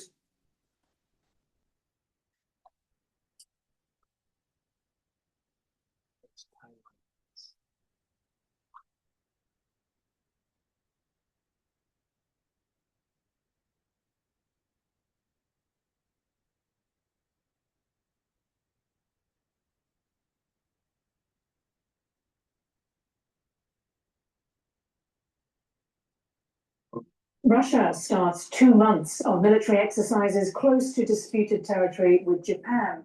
All right, what's important to keep in mind here is this last week we had military practice from the Chinese circling Taiwan. Now we have Russia starting to do drills. Something's up here. Please go to my store, the-studio-reykjavik.com. Get the collagen. This is dual purpose. This is going to help with musculature, joint health, cartilage, also bone density, skin health, hair and nail health. Super important to take every day. This is a month supply. It's a powder. You mix it with soft foods, filtered water, a smoothie, or just with milk. Some people put it in coffee. But the thing is take it every day and do some resistance training to get that denser bone, help with your joint health and your musculature. But again, it also helps with your skin, nails, and hair. Very important to take every day to slow down the aging process. It works even better when you stack it with the C60, the resveratrol, and the vitamin C in my gel topical. Why? Okay, the topical health of the skin will be improved by the gel. The collagen, if you drink about 32 to 64 ounces of water throughout the day, and you take vitamin C, the collagen, the vitamin C, and the water will cross-link and improve the dermal layer. And the C60 with the resveratrol will improve the basal layer, where your new skin cells are being produced.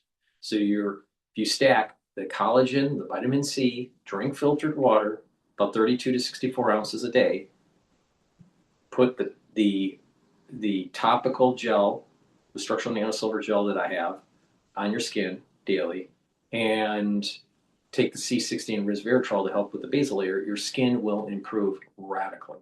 All right? So that's a great way for skin health. Collagen, C60, resveratrol, vitamin C, and the topical gel that I have that's the structural nanosilver. Please go to my store, get the collagen. If you just take the collagen by itself, you will improve those systems that I said. But to really supercharge the skin health, take that stack that I just mentioned.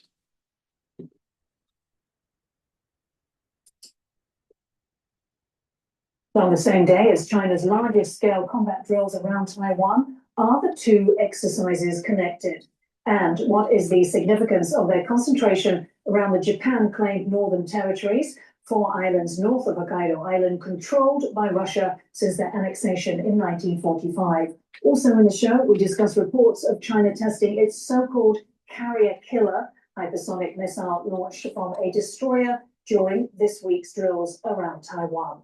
How big a deal is this? And what is the upshot of China and Russia's military intimidation for regional peace and stability? Hello and welcome to Taiwan Talks. I'm Eka Vat. To discuss this and more, I'm joined by Gimant Alari, Senior Non-Resident Fellow, Jewish Policy Center, and also Tristan Tan, Secure Taiwan Associate Corporation Associate Fellow and Taiwan Defense Studies Initiative co-founder. A very warm welcome back, Gimant, and a very warm welcome for the first time, Tristan, to the show. Pro-Russian Senator Suzuki Muneo from Japan's ruling party visited Moscow last week to negotiate access to Japanese cemeteries in the Northern Territories and the restoration of the Japan-Russia fishing agreement around these islands, which was suspended since 2022. Now, days after Suzuki's visit, Russia announced the military exercises. Russia and China conducted exercises, in the past couple of months, September, November 2024, close to Japan. So what's the significance this time with these drills? The backstory to the drill against Taiwan was the $11 billion aid package that the United States gave to Taiwan. And also the backstory, I think, is that Japan announced that it was going to give $6 billion to Ukraine. And that was not something that Russia particularly liked. Also, Japan had made several different communications with NATO just in the month of December. Why is that? What is Japan seeking from NATO in terms of security? Well, obviously lessons learned from Europe, specifically the Russia-Ukraine war. That's a simple thing. Second, Japan is also considered a major non-NATO ally of the United States. And so when the United States and Japan have to work together, the tactics and procedures that they do will be NATO standard. Tristan, 2 months. Is this a much longer duration? And also, if you can tell us about the Northern Territories, what does it mean that these drills will be focused around the Northern Territories? I will use a broader picture to assess the situation. I would say in recent years, especially since 2022, Japan has, the key focus is in the southwestern islands that's directed to Taiwan and China. They also know that Japan need to put a lot of resources into defending Japan from China. So they're probably thinking they could launch a new front of military pressure in the north to Japan and force Japan probably to yield more resources or condition to Russia, because Japan, it is not reasonable for Japan to confront both China and Russia in two fronts. You do believe that it's not a coincidence that this is basically organized, coordinated together with China? I would say the exercise is being pre-planned. If we took a bigger picture inside the overall scenario, where I would say that Russians definitely know that they are going to put more pressure on Taiwan, put more pressure on Japan, especially in the second half of 2025. So it would be rational for them to put more pressure on Japan in early 2026. Okay. Now, for the first time, China's military said its large-scale drills around Taiwan were aimed at deterring outside intervention. China's Taiwan Affairs Office said in a statement, any external forces that attempt to intervene in the Taiwan issue or interfere in China's internal affairs will surely smash their heads against the iron walls of the People's Liberation Army. So, Gemon, if China is to take Taiwan, obviously it doesn't want intervention by either the US or Japan. Tell us more about this, the pressure from the north and the south. Some analysts have described it as a pincer movement. Is it an encirclement? Is it a containment of Japan? Well, if we look at the history of both Chinese and Russian military activities around Japan, they've done a similar type of activity that China has done around Taiwan, which is the predatory movement around all the islands of Japan. They've had ships going around, they've got bombers and fighters circling. So this to me is a message that China and Russia are being aggressive towards Japan, and China is being aggressive towards Taiwan, and Japan being an ally, a treaty ally of the United States, puts pressure on the United States because the U.S. is putting pressure on Russia through Ukraine. So, this is a worldwide movement. It's not just localized in the Pacific. Although the Japanese probably wouldn't say that it's, aid is to put pressure on Russia. Perhaps their position is it's simply to help Ukraine defend itself, which ultimately ends up with that. But Russia wants to try to put pressure on Japan to stop doing that. Right. That's the message, right? And I think also the symbology of the reference "smash their head bloody against the iron walls" is a reference to Xi Jinping's speech in July of 2021 in Tiananmen Square, and also to the national anthem of the PRC, which is directed at occupying forces in China, which is reflective of imperial Japanese forces. Yeah, talking about imperial Japanese forces, there is a significance to the focus on the Northern Territories, which Russia controls. They call it the South Kurils. This is a remnant of World War II. So is this not, once again, an attempt to bring propaganda against China, against Japan? Yes, absolutely. I mean, Russia and China have unresolved issues between Japan and Taiwan, but between themselves, they don't have much border disputes officially. But they do have propaganda that talks about unequal treaties or unequal agreements. But the focus of Russia and China, and don't forget North Korea is also in play with this, because it's also a nuclear power as well, which is another. So you have three nuclear powers focused on Japan, which would make a country that has no nuclear weapons very jittery, I would say.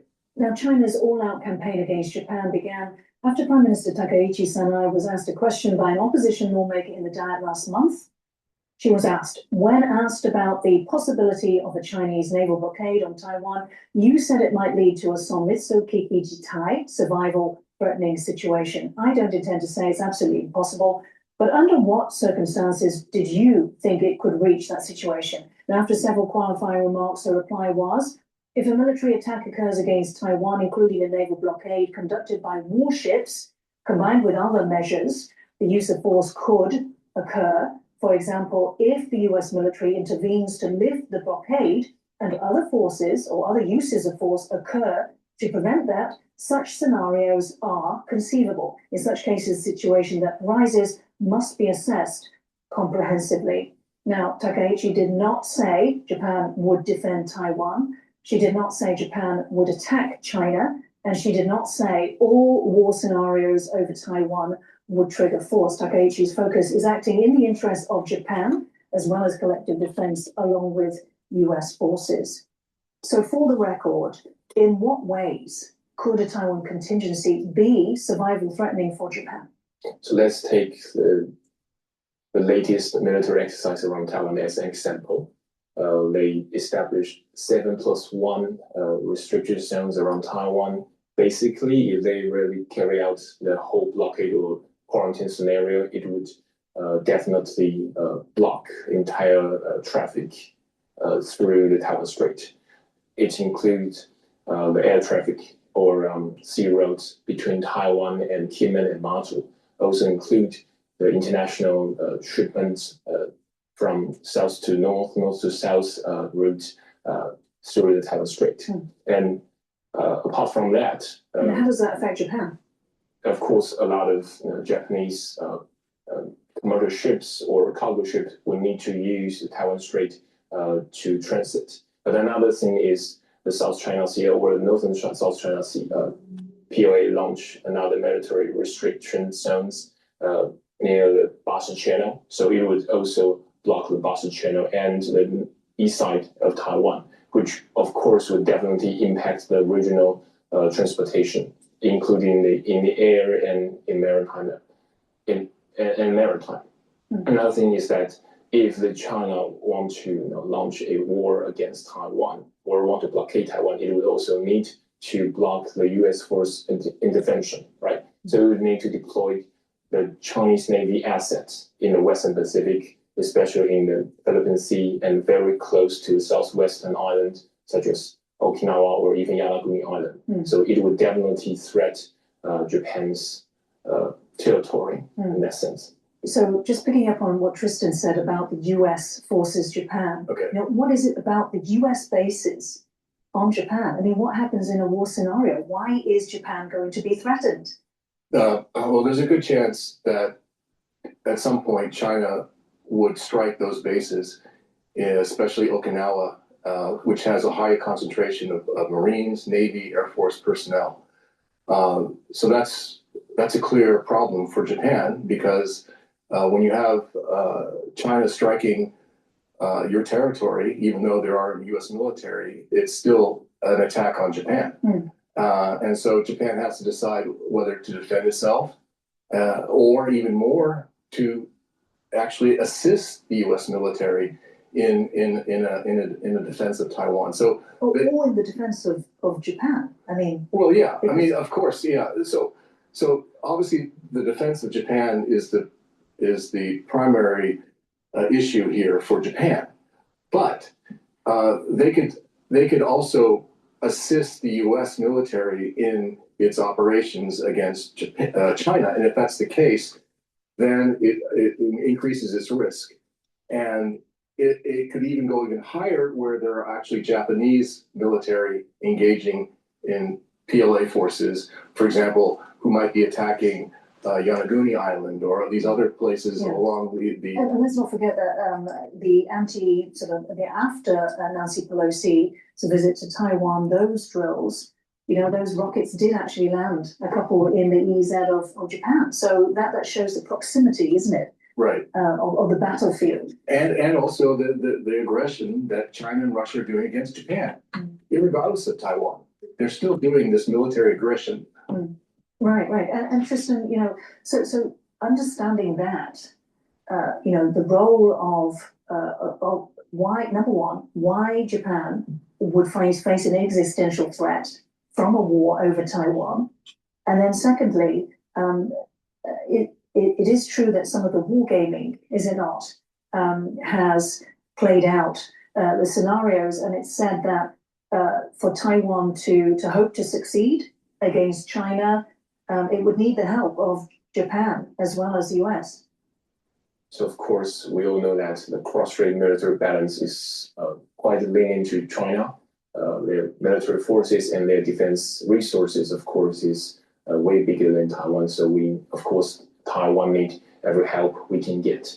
And Japan, of course, its commercial interests just run through the ocean or air around Taiwan. So they would definitely treat the Taiwan scenario or Taiwan warfare as their existent interest, I would say. The second thing is that, as you mentioned, that if the PLA is going to attack on Taiwan, they would going to launch a lot of missiles and a lot of long-range rockets from the army.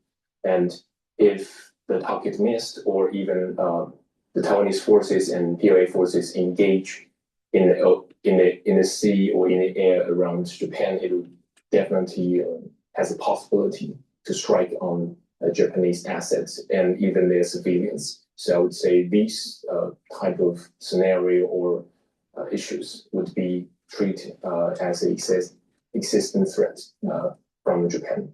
Okay. Now, according to Chinese state media, a YJ-20 hypersonic anti-ship missile was launched from a Chinese Type 55 destroyer during the so-called Chinese Justice mission drills around Taiwan December 30th. The report said maneuverable hypersonic missiles can hit targets from an almost vertical angle, making it very difficult to intercept. Global Times said it demonstrated the finalization step of a ship-to-ship missile on board the 10,000-ton class large destroyer Wuxi. So, Gilmore, let me ask you, therefore, they're calling this so-called carrier killer. What challenge does that pose to the US Navy? Well, it's a big challenge. But by the way, is this confirmed that they did actually launch a hypersonic missile? I believe so. It was a test launch, and it was successful according to the PLA. So there might be other assets that from the U.S. or other allied partners that might have more details, but I don't have those. But let's assume that it's going to be operational. And so the problem with it is it's a maneuvering missile, And which means that it's going to change its course as it heads towards the target, as opposed to a ballistic missile, which basically goes up, and like a hyperbola goes down. And this hypersonic missile is also very fast. So it's going fast, it's turning a lot. And so what the missiles that have to intercept it have to do the same thing, but better. And the problem is that if you overwhelm a Navy ship, let's say a carrier with, let's say, 100 of these, there's no way that it can defend itself against a mass attack. And so that's the problem. And the U.S. has to develop a countermeasure to that.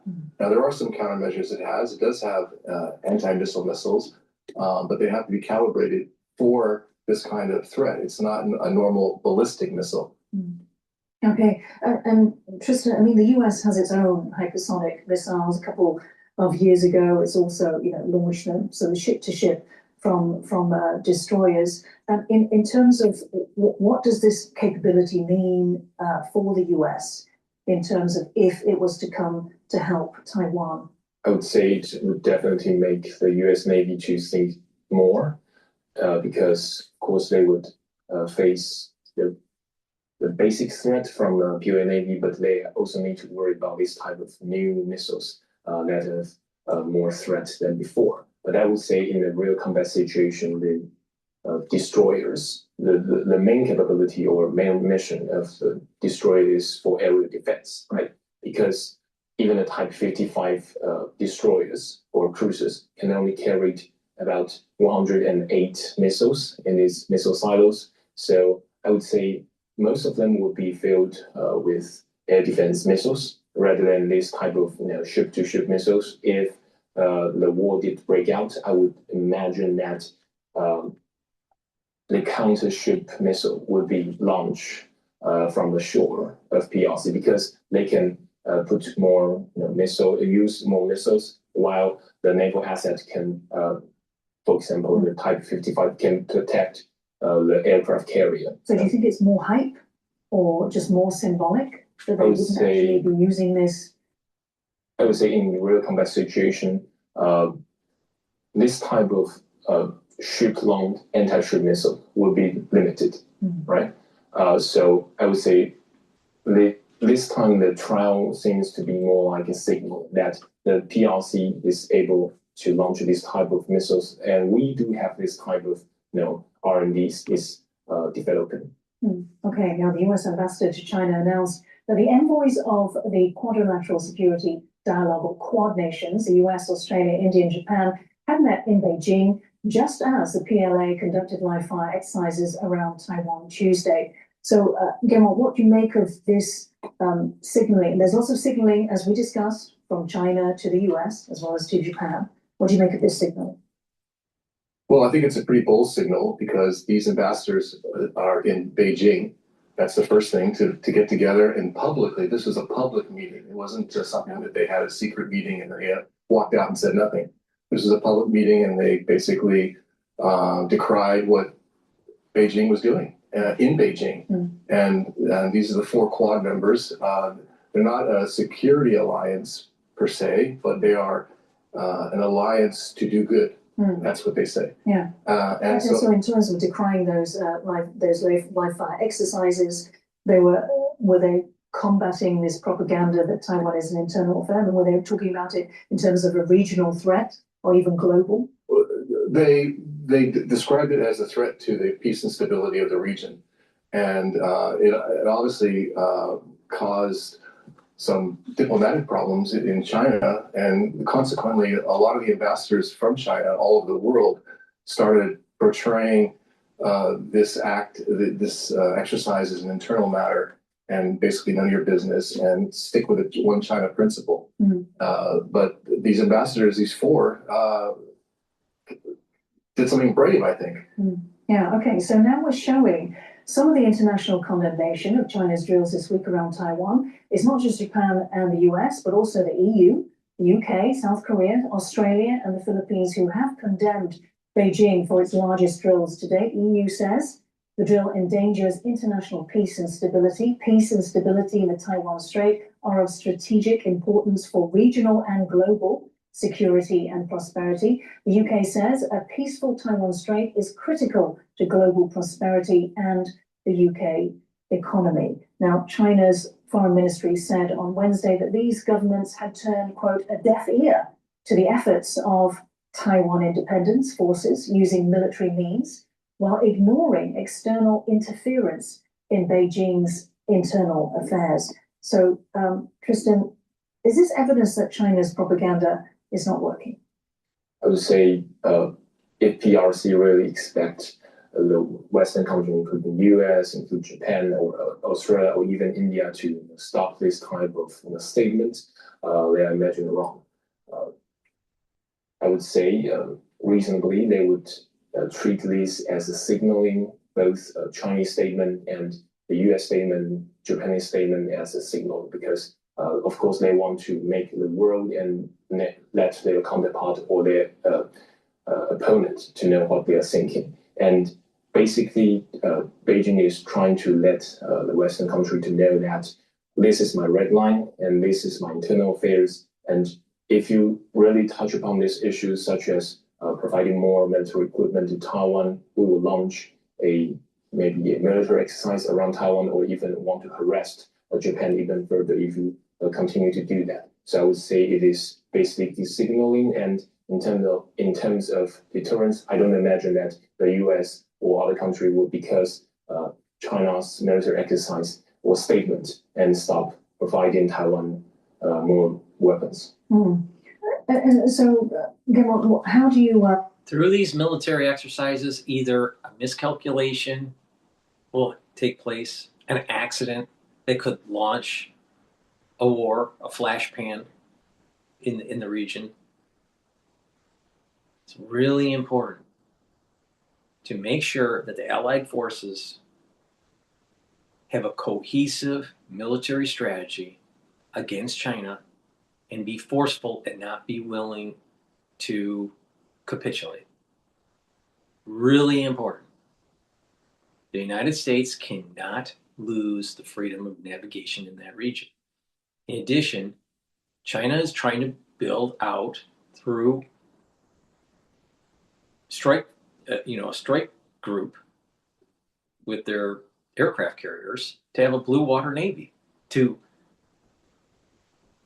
cause havoc in the second and the third island chains that not only risks Japan, but it risks the United States with the archipelago for Alaska and also the island chains for Hawaii. A lot of people don't realize Hawaii is not just 5 islands. The Hawaii chain line is 130, I think it's 137 little islands. Now, some of them are insignificant, some of them are not insignificant. But the point here is that they're the United States. Hawaii is not just 5 islands. Wake up. The Chinese cannot have military prowess as a blue water navy. They just can't. Now the question is, will Trump capitulate? I'm not sure. I don't know. A lot of times Trump chickens out. He should have killed the Ayatollah. He should have killed the Ayatollah when he could have. When they did the bombing runs on the nuclear facilities, Israel was just about ready to do it. And Trump chickened out. Now, fast forward to where we're at right now, and we're having problems in Iran again.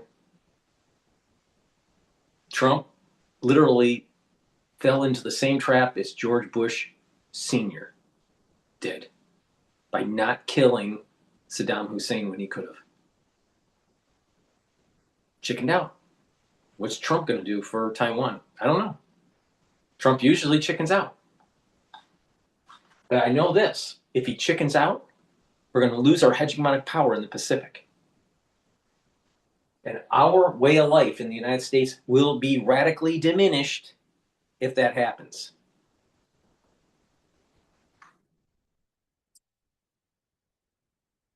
Interpret Donald Trump's comments where he did try to, make these drills seem like they're routine and kind of downplay the threat of them? I think in the net assessment of what the U.S. administration did is that basically they chose to provide $11 billion worth of military aid, knowing that China would do something like this. And so that's why he played it down, because he actually won, in my opinion. Taiwan gets $11 billion worth of aid. China does a saber rattling, and the end result is Taiwan stronger. Mm-hmm. And so I think that to me is the message why he toned down any reaction to what China did, because he won. Okay, and Tristan, final question. What do you believe is the broader upshot of China's aggressions, teamed up with Russia? I mean, what effect does that have? You said that you don't believe all of this would deter the US and allies. What kind of effect does it have? So I would believe that it will bring more consensus, or to let US, Japan, and other countries to have more discussion on how to deal with the Taiwan contingency, especially when the blockade such as this exercise has shown that the PRC is really willing to openly draw these 7 restricted zones and declare the air route and sea route will be blocked in these 2 days. Although they did not really carry out the maritime inspection or other kind of military or law enforcement missions, but I would say this type of statements or this type of planning really make the other countries to know that the PRC would come out to do that, and this is an early warning. Mm. And so perhaps what we're saying is that the allies, the US and allies, it hardens their resistance and resilience and preparedness. And start more conversation or start more planning to deal with the situation. Okay, we're going to have to wrap it up there. Thank you so much, Gernot Larari and Tristan Tan, for joining Taiwan Talks. I think there's a lot of international gurus out there, trying to do their war planning and what's the best way geopolitically. The bottom line is this: the United States has to show force, because the Chinese they don't know anything other than force. And they're getting belligerent, they're getting hubris, and they think they're just going to take Taiwan, and the hell with the United States and the 9-dash line. The United States needs to be very forceful and kill the PLN and the PLA. Kill them. Not pussyfoot around, not negotiate, kill them. But Trump will chicken out, like he always does. Just like he had a bone spur and he had to dodge the draft in Vietnam. Don't trust people that dodge drafts. Please go to my store, the-studio-reykjavik.com. Get the olive leaf extract. It brings down inflammation and it helps with your lipid profile. This is dual purpose. This is going to help to boost up your immune system and reduce plaque formation. Super important to take. And when you have better blood flow, you're going to have better brain function. Why? Because you're going to get the nutrients and the blood flow properly to your brain. A lot of people, when they have build up a plaque, they're building up plaque in their carotid, so brain flow is reduced, so it's going to affect brain function. In addition, you may get small pieces of plaque that dislodge from the carotid and go to your brain, and you have a stroke. You don't want that. It's really bad. Go get the olive leaf extract. Improve your cardiovascular health and your immune system. Get vitamin D3. This is a gene expression cofactor, so your cells perform properly. If your cells are infected, it helps the cells to go into apoptosis. This is the reason why you want to take vitamin D3 during the cold season. And vitamin D3 helps to build denser bone. When you do resistance training and take vitamin D3, guess what? You're starting to deposit that calcium in building denser bone. It takes time, but do resistance training and take vitamin D3. Vitamin D3 also helps the cardiovascular system. So please go to my store, get the vitamin D3, and take it every day. Myotrol. will help to build muscle. If you're 40 years of age or older, guess what? It's harder to build muscle and to maintain it. Myotrol will also help the health of your mitochondria, so you have the energy to maintain muscle and to build muscle. Myotrol has polyphenols, flavonoids, and lignans to help with the gene expression to build muscle. When you get older, it's harder to build muscle because your gene expression has changed. So you need a little bit of help.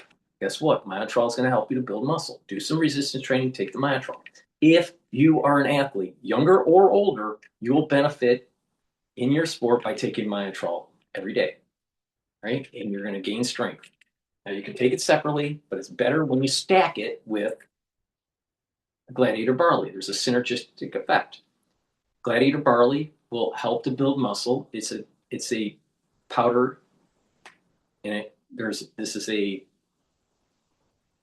protein with micronutrients that will help to build muscle. But it's not just to help to build muscle. It'll help to bring down inflammation, detoxify your body, and soak up free radicals. So you will recover quicker after your workout.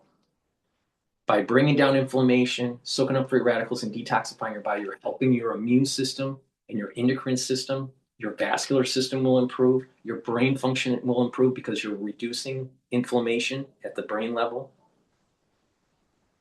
So it's a positive effect on multiple systems. Now you can take the Gladiator barley by itself, but you'll get a synergistic effect if you take it with the Myotrol together to build muscle. If you're an athlete, you will also benefit from this, younger or older, because you're going to be able to build muscle and maintain it.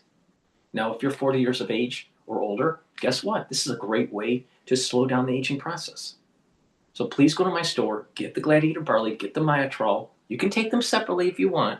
You'll get benefits from it, but you get synergistic benefits when you take the Myotrol and the Gladiator barley together. And again, it will help to detoxify your body, soak up free radicals, and bring down inflammation. Please go to my store, get the Myotrol and the Gladiator barley. Use discount 5, you get $5 off. Don't you want to save some money? It's all caps with the number 5, discount 5, right? You get $5 off, and if you spend $100 or more, you get a free gift until supplies last. It's a win-win situation. You get healthy, and you're helping support the channel. Let's listen to General Keane. So Vladimir Putin saying he believes in Russia's victory against Ukraine in his New Year's address as the Kremlin launches over 200 drones on Ukraine, killing at least 2. Peter discussed his retired 4-star general, Fox News to senior strategic analyst, chairman of the Institute of Study of War, General Jack Keane. General, great to see you. Your thoughts about Vladimir Putin promising again total victory. What's the reality? Well, here, just look at the facts. You know, we're 4 years into the war, and he's got 20% of the territory. In 22, he had 25% of the territory. And he's been able to increase in the last 2 years just 1%. That we're at now World War II standards in terms of time of war. The last major city he took was in 22. That was Mariupol. We all remember the name of it. And he's taking much smaller towns at an incredible pace. It's a foot pace. No more mechanized tank attacks, because if they show a tank or they show infantry fighting vehicles, Ukrainians kill it. And so it's the infantry moving at night at a foot pace. He's not capable of taking Ukraine if the United States and Europeans continue to support the Ukrainians. That is a fact. And that's where we are. He knows that, and his economy is crunching in on him. But look what he just did. As a result of the meeting with President Zelensky and President Trump and the unification that they showed there, which I thought was quite considerable, given the 5 to 6 weeks of negotiations with the United States and Ukrainians and the Russians, and the progress being made, particularly with coming to an agreed position in the United States and Ukrainians, Putin saw that. And in desperation, he talks to the president about Ukraine attacking his residence, and he's shutting down negotiations. That is a bold-faced lie. The Institute for Study of War knew it for a fact within the first 24 hours. Why? No social media in the neighborhood blowing up on the social media sites like they always do when there's a major drone attack, supposedly 91 drones. No no air defense systems firing anything, no evidence of any damage, no evidence of any drones on the ground being destroyed. And now the United States government, I think, is leaking the fact that it did not happen. But he lied to the president. It was out of desperation because he resented what was taking place there. I think we got to reevaluate what's going on with Mr. Putin and his sincerity. He is lying to us about peace negotiations and his desire for peace. And I think we've got to rework our thought process and how to deal with him. And it may be time now to double down on maximum sanctions and maximum military pressure. I mean, look, the president's given us so much leeway and said, look, we're starting fresh. I don't care whose fault it is. We're going to end this thing. And it's become abundantly clear over the last 6 months that Vladimir Putin has no interest in ending this thing, even though he's losing 31,000 soldiers a month. And I encourage everyone to read the New York Times and see some of the chronicles of the abuse the Russians are giving their own soldiers who are fighting this war. Meanwhile, here's President Zelensky about how close peace is. Listen. 20 points plan, and when I said 90%, it's true, because there are questions with only with 2 points. That's why I said 90%. It's really 90%. It's very productive. Even with one question today, we've been very close, and I think we have a problem with one question. It's more territories. It's the Donbass region that they're not going to win, and as the Institute of Study of War says, it would take 3 years minimum for them to take all of Donbass. So at one point, I think we got to start pushing more of those defensive batteries into Ukraine. I want to get to Iran, but I just want you to weigh in on what the president of Ukraine said. Well, look, the president of Ukraine and his people definitely want peace, but they don't want it at the expense of being more vulnerable to Russia in terms of a reattack. They don't want it on terms favorable to Russia. But he has made some serious concessions here to get that peace. And President Trump wants peace. I think we've clearly identified who doesn't want peace here, and that's Putin. Yeah.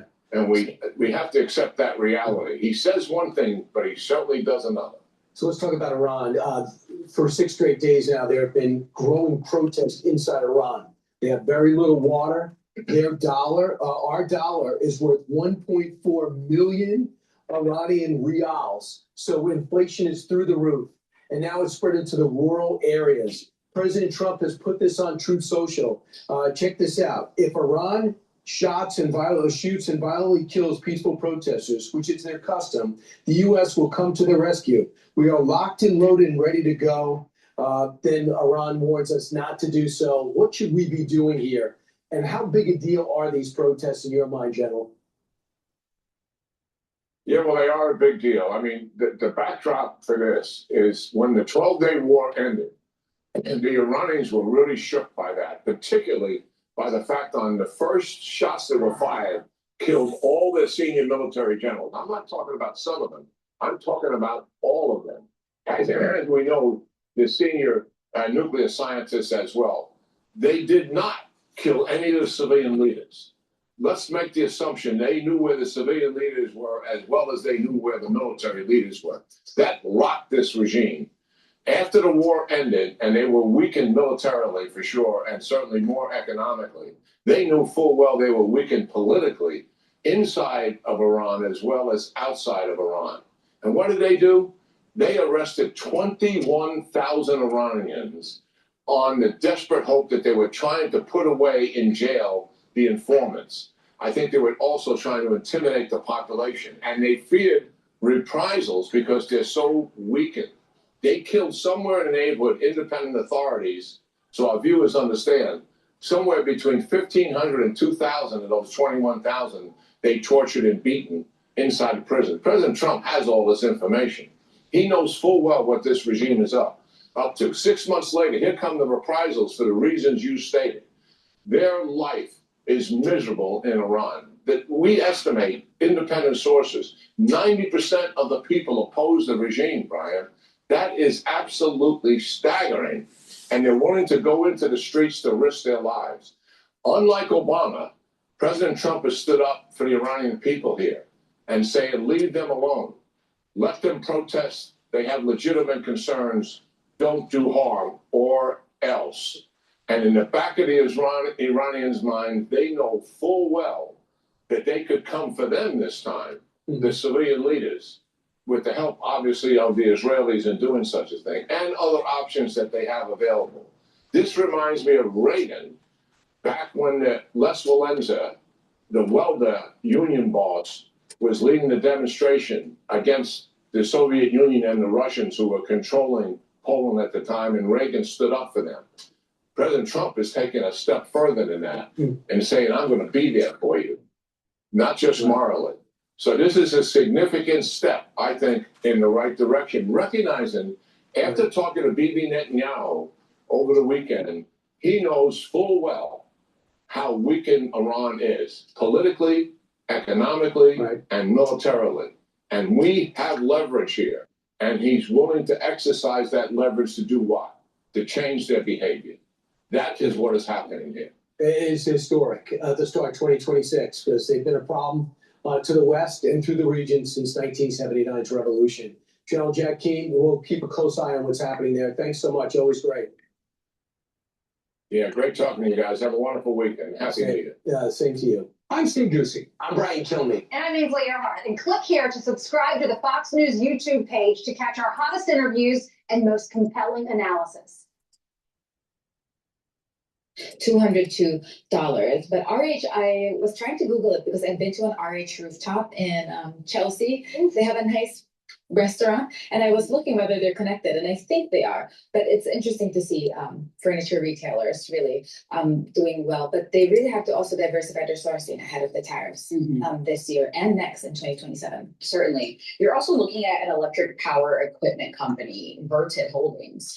Vertiv Holdings stock is up by 4.5%. That's after Barclays upgraded the power equipment company to overweight from equal weight. So Barclays said that its shares currently offer a good entry point following recent volatility.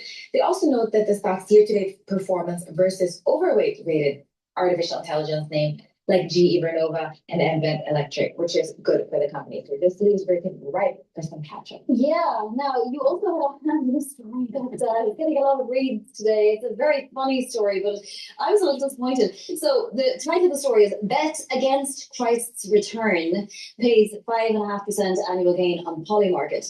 So it turns out that people have been betting if 2025 is the year that Jesus Christ will return, and it actually was a positive gain for them, but he didn't come. He didn't come, I think. Alas, somebody out there so Polymarket is this niche world that we're trying to monitor, Polymarket and Kalshi and all the other platforms, because you see a lot of interesting bets there. For instance, the frequency of Elon Musk's tweets, or even Jeffrey Epstein, will he turn up alive? So you have oddball stuff like that, but you also have really serious stuff. And so for things like these, I talked to a lot of professors, and they all said that, okay, they're fun, but it diminishes the importance of these prediction markets. Because remember, the prediction markets have been around for a while. Of religious leaders, but yeah, go on. That too. But they soared in popularity during the elections when they were more accurate than some of the polls. So they do have utility in that sense. But yeah, with this specific bet, they were definitely accurate in this case. Yeah, some 3.3 million was placed on the bet. Of course, many came in as no. And yes, annualized without fees, they gain a profit of 5.5%. Who out there took the other side of that bet? So that's the other thing. I mean, you would think who in their right mind would vote no, maybe some believers, but also some of the professors I spoke with said not everyone who trades trade to hold. Sometimes you arbitrage and you're looking for profit. So that's also what I thought in the beginning. Could it be Christ or L. Ron Hubbard? Yes. Like you want to take one of those sides for sure. Exactly. So it's one of those interesting things that we've been watching. But it's definitely a fast-growing space, and you see more and more of these companies trying to make moves. And I should point out that I speak as somebody who's more Catholic. Let's put it that way. So, I have a vague idea of what I'm talking about. Isabel Lee, thank you so much. Do stay with us.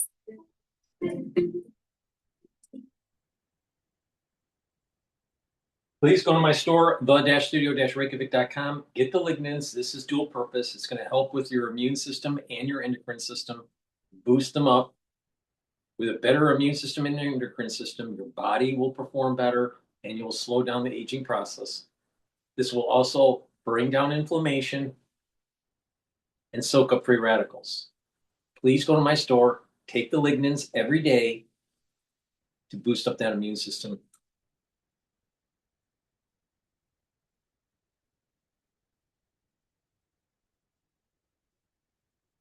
All right, let's see what's going on with.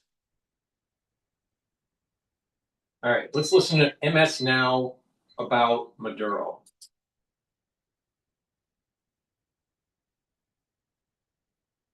Oh wait, you know what? I think we're gonna skip over to Fox News about Harvard professor pens scathing piece after teaching at the university for decades.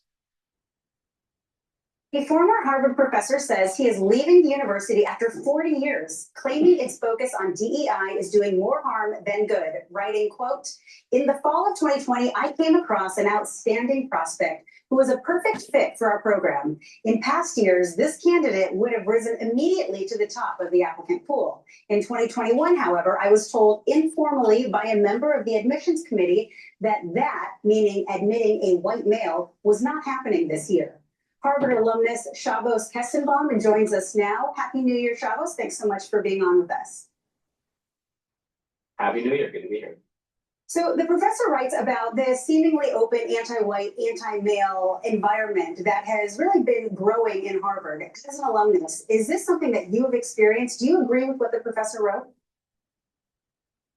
Certainly, I agree with what the professor wrote. It's shocking, but it's certainly not surprising. I mean, a country that does not teach about its own history is certainly a country that does not have much of a future. But honestly, my greatest concern is the greater societal implications and the greater societal ills, particularly the demoralization of young people in America. So when you have cultural elites or professors who insist and instruct young people that their culture is not worthy of preservation, that their race is something to be apologetic over, that their history is not worthy of scholarship, then of course those young people, particularly young men, will become disillusioned and disassociated with the society they're meant to be interacting with. And we need to be very clear now that we're in 2026 that not all cultures are equal, not all civilizations are equal. We need to be teaching about the virtues of Western civilization. There's a reason that 200,000 Somalis are living in the United States, and spoiler, there are 0 Americans living in Somalia. So the anti-white discrimination, the anti-Asian discrimination, and the anti-American narratives being taught at institutions of higher learning is something that's been an open secret for decades.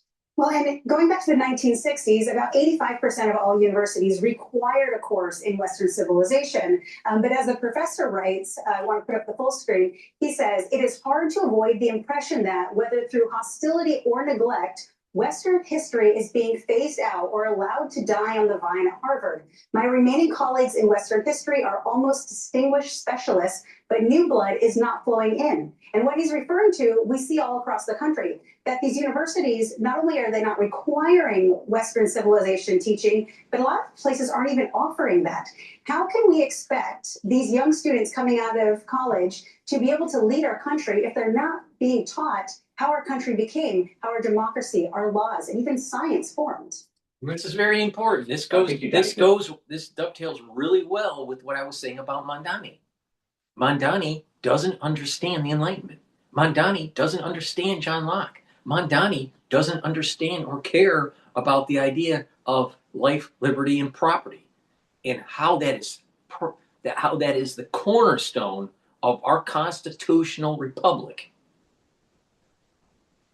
So when you have a bunch of professors and a bunch of elitists not paying attention to the Enlightenment and the foundations of our governing body, don't be surprised you get a bunch of social democrats or Marxists running the town because they don't like capitalism.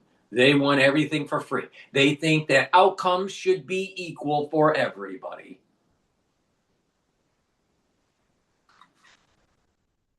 Right here. It starts at the universities.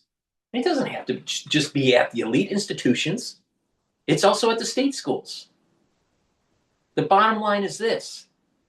This country is great. Why? Because there's an awful lot of people that fought for the country, defended the country, and wrote into a system of balance of powers in a constitution. And guess what? Most of the people that died in World War II were white. Most of the people that died during the revolution were white. Most of the people that died in the First World War for the United States were white. What were the most of the people that died in the Civil War were white. All right? So stop pretending that this country doesn't have some sort of major foundation on people that sacrifice that happen to be white.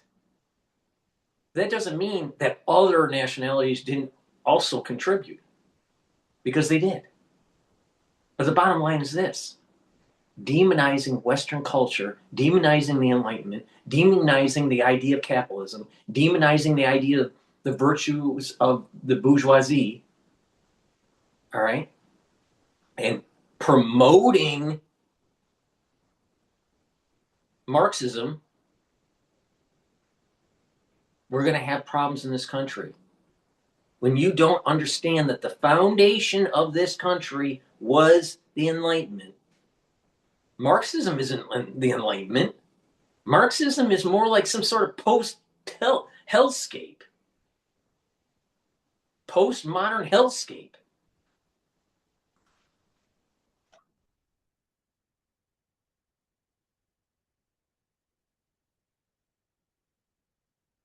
Problem pretty well. We need young people to defend and advocate for Western civilization, but they can't do that thing if they're not being taught what Western civilization actually is and what the virtues of Western civilization is. And again, we are proud as Americans. We are proud to talk about our history, our culture, our identity. And when you consistently tell young people that they need to be apologetic, they need to be ashamed, they need to apologize over their history, then of course, when they become policymakers, when they become judges and jurors, when they become authors of the books your kids and grandkids will be reading, of course they won't have that enthusiasm and that feeling of patriotic identity with their culture. So it's a tremendous problem. And this, again, is one of the frustrations we have with institutions of higher learning, whereby Harvard University, for example, has spent more than $1 billion on diversity, equity, and inclusion initiatives, but at the same time, now remember, money is fungible, and they need $1 billion a year from the government.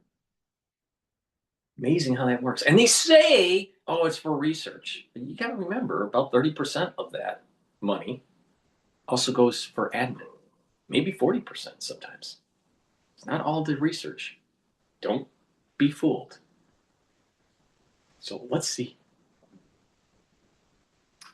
The United States government is supporting their DEI. That's what's really happening.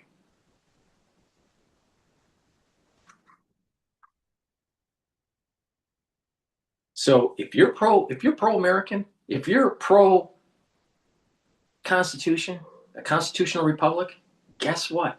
You better start pushing back, because the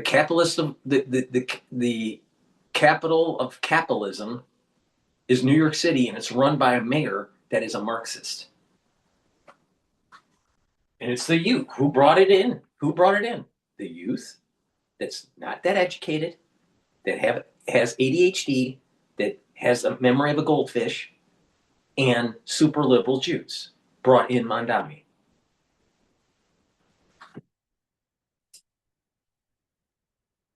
In the last 10 years, a single professor in the Western civilization canon. That is a major problem, not just for Harvard, but really for American society at large. I think that's why a lot of people are kind of going against traditional education. Excuse me. Travis Kestenbaum, thanks so much for joining us. We did reach out to Harvard University for a statement, but did not hear back. Thank you so much. Yeah, of course. Hey, Sean Hannity here. Hey, click here to...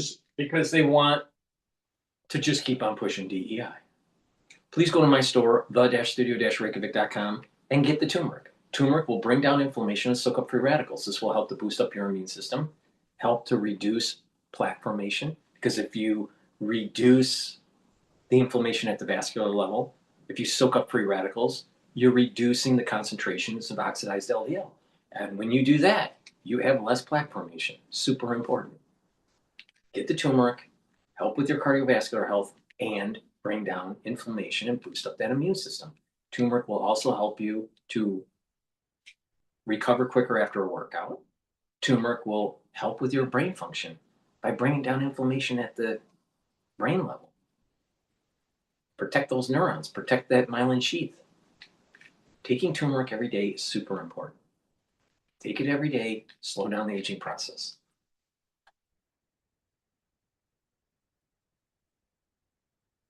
All right, let's listen into Bloomberg. Be massive one way or the other because it's been trading in such a narrow range for so long. You know, what's a good valuation for Bitcoin right now, do you think, Yannick?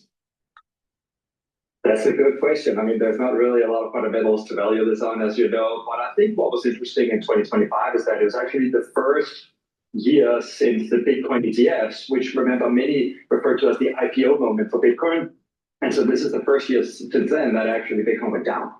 And I think we saw a ton of demand for Bitcoin. I mean, I think October and November were among the biggest Bitcoin inflow months we've ever had on the platform. And so I think even though it's come off its highs, I think there's still a lot of demand. There's still a lot of people that are underwriting this now based on the political momentum, everything that's sort of happening in the industry within crypto. And then the question is there sort of a leading lagging indicator between all the developments in the industry? You're seeing now crypto go onto API rails. We just acquired a company called Alto Crypto IRA that lets you actually hold Bitcoin and other crypto assets in your IRA account. And so in so many ways, this asset class is maturing. And I think a lot of people are underwriting sort of the continued maturity of this asset class as they look to hold Bitcoin long term. So you didn't particularly see massive outflows from Bitcoin or any other token currency? No, not really. I think there's been a little bit of a more consolidation around Bitcoin. And so I think in the crypto world, you can maybe call it a little bit more of a flight to quality just in the sort of the back half of the year. But generally speaking, I think investors are still very bullish on crypto long term. And I think you will continue to see that crypto is a bigger part of what you might call sort of the modern portfolio. How are you thinking about the bond market and rate cut expectations for 2026? And how consequential is this for the tech sector?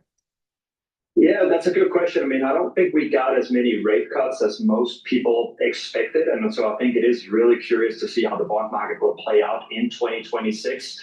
Also, when you're talking about sort of fundamentals among the S&P 7, the S&P 10, sort of the max 7 and 10, that are still a little bit on the high side. I think some people are still expecting that there is way more rate cuts to come. I mean, you see it in some of the commentary that's obviously coming out of the White House and people around there. So I think most people have priced in more rate cuts going forward. And as we've seen historically, that should sort of inflate more risk on assets. So crypto, again, I think will be a beneficiary of that. But also these longer term tech companies who have cash flows that might be, even though they have great earnings potential, great earnings performance right now, I think many of them are being underwritten on future kind of performance that might be even better. And especially as we think about potential rate cuts this year and thinking about the state of the economy right now, we know that the U.S. consumer has really been strapped. We've been talking over and over again about this K-shaped economy. How are you thinking about the health of the U.S. consumer right now?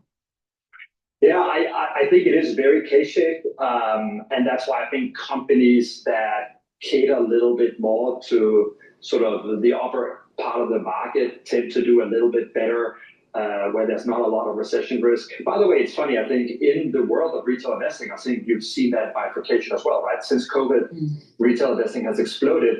And it's now at the point where you're seeing two things play out at the same time, which is quite interesting. On the one hand, people are embracing these more casual, speculative assets that are more sort of akin to betting. But at the same time, retail are becoming very sophisticated, and they just had one of their best years ever. And I think a lot of that has to do with them being accompanied by sort of market moves of the past. I mean, April for us was a month where we saw retail being very, very quick to buy the dip.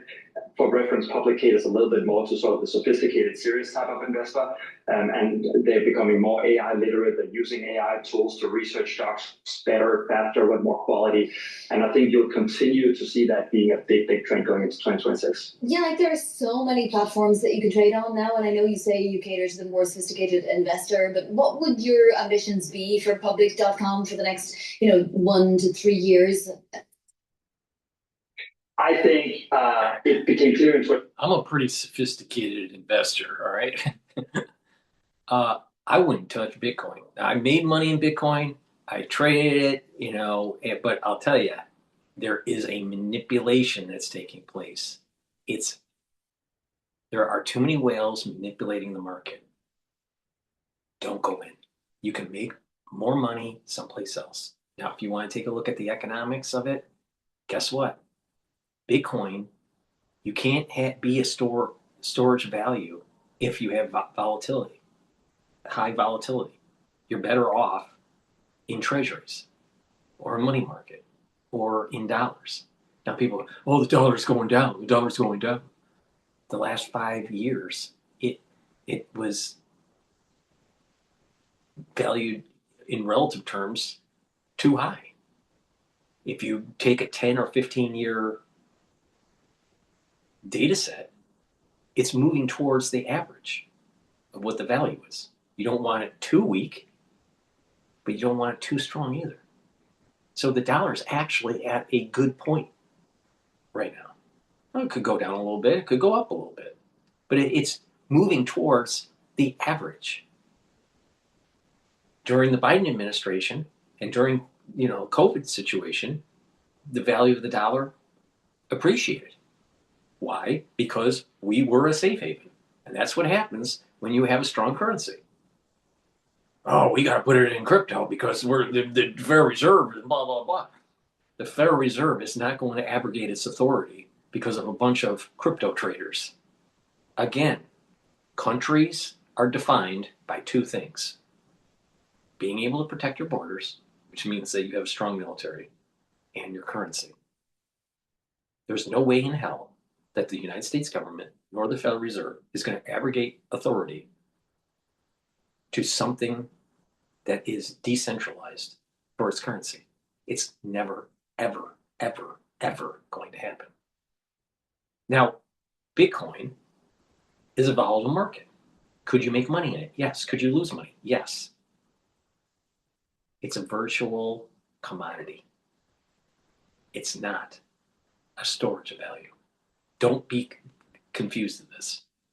There is no way that it's going to be the currency for the United States. Now, the United States will go into a digital dollar and eventually extinguish all physical money. But it's the same because it's all fiat. It's all fiat. So what? So the bottom line is this. Crypto is being heavily influenced by whale traders, manipulation. The average investor can't buy a $100,000 coin. So you got to buy a fraction of the coin. And these small fractions of the coin, you're not going to make much on it anyways. So the big players are the ones that minted coin, these digital coins, early on when it was cheap to mint. And it's probably going to be some sort of S-curve. There seems to be a magic number, $100,000. $100,000 a coin, a token. Well, how many buyers are going to be above that? Not retail. The retail investor's only going to be buying fractions of a coin. And it ain't going to be half. You're not going to put 50 grand in. You're going to put 10,000. So you get 1/10 of a coin or less. Maybe 1/20th of a coin or 1/100th of a coin. So it really doesn't matter. It's the whales are manipulating the market. And because there's not going to be enough liquidity for it, you're going to have these wild swings. I'd stay away from it. You can make more money in oil and you can make more money in stocks. You can make more money in being able to trade a bond portfolio. Don't do it. Don't do it. And I'm a pretty sophisticated investor. All right. Let's listen into the problems with the liberal media and Tim Walz and his fraud. What's going on here? Even the liberal media is starting to get going against Tim Walz. Crazy, isn't it? Even the liberals are against you. The Washington Post editorial board is calling for stricter SNAP qualifications across the U.S. as Minnesota fraud scandals unravel under Governor Tim Walz. They say, quote, Walz's boondoggle underlines the need for serious reforms across America. Too bad that too many progressive leaders are lackadaisical at best about cracking down on fraud and errors lest it curtail social services. Joining us now is senior writer for the Washington Examiner and Fox News contributor Joe Concha. Joe, SNAP is the fourth most likely for fraud of federal programs. Your reaction to the Washington Post editorial board? Well, you got to wonder, guys, if Governor Tim Walz will blame white supremacy for the Washington Post editorial board, not exactly a bastion of conservative sentiment. An editorial board has never endorsed a Republican presidential candidate in its history, by the way. They're now even calling out Walz and other Minnesota state leaders, and rightly, because now you got to look at all the pressure from federal government under Donald Trump and what he's doing in putting the pressure on Minnesota, and rightly, given the billions of dollars that were stolen, allegedly, by members of the Somali community for many years. HHS has now cut off all child care funds. The Department of Agriculture now investigating SNAP. The Labor Department is now investigating unemployment insurance fraud, and Homeland Security, Justice Department, they're now executing search warrants in a door-to-door fashion. This is a full-court press. And I'll leave it here, by the way. Betting markets are now saying that Governor Tim Walz, again, a vice presidential candidate with Kamala Harris in 2024, not too long ago, he now has a 30 times more chance of being indicted than he does of winning the presidency. The way this is going at this point, Nate, I think you might as well put that at 30,000 times at this point. You know, Joe, honestly, this system, it just needs to be cleaned up. And I know that this is, I don't know if this is going to sound good or bad, but maybe this needed to happen at such an insane level for people to realize how much these programs are being taken advantage of, because a lot of people rely on this and they're just getting swept under the rug because so many people are doing so many things wrong. Do you agree or disagree?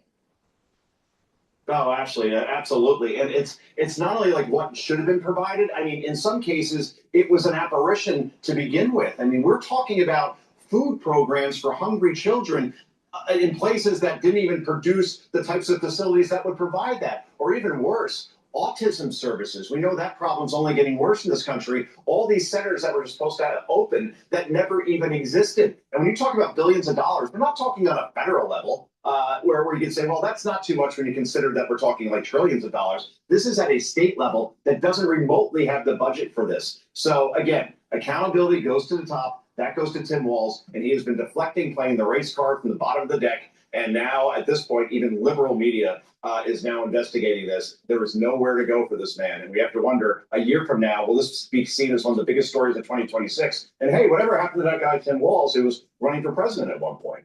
Well, hopefully he's held accountable, like you said, to the fullest degree. For sure.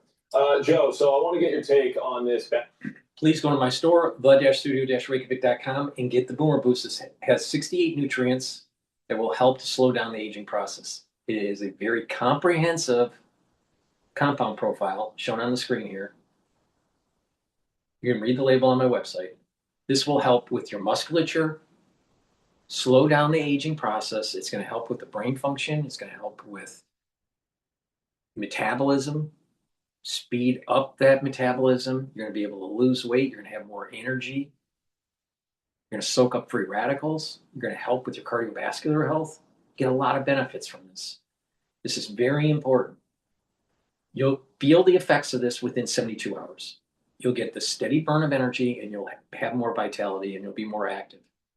And by taking this every day throughout the year, you're actually improving your immune system, improving your endocrine system. You're slowing down the aging process. You're improving your brain function, helping with your musculature, and you'll have more vitality. This stacks really well with my overall core protocol, and that is the multivitamin and the probiotic are the foundation. So get the multivitamin and the probiotic. Then for the first pillar, get the Max 35 or the cleanse. That will help to boost up the immune system, the innate immune system. C60 will soak up free radicals. It's 1,000 times stronger than vitamin C. Turmeric, ashwagandha, and lignans will help to boost up your immune system and help with your cardiovascular system by bringing down inflammation.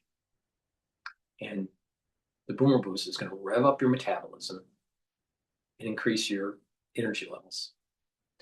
And if you pay attention to that protocol, that core protocol, you're targeting all the aspects of aging. You're getting more energy.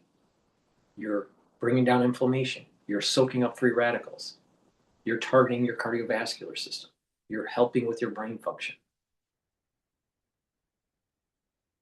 See, when you pay attention to what makes people get older, it's they get chronically sick, they have chronic inflammation, they're building up free radicals, they start having plaque buildup, they start having memory issues. We're targeting all that with that core protocol. Take it, and you'll slow down the aging process. The multivitamin, the probiotic, Max 30 Fiber Cleanse, C60, turmeric, ashwagandha, and lignans, and the Boomer Boost. Now, you can take them separately, but you will get added benefit, a synergistic benefit, and radically slow down the aging process if you follow this protocol.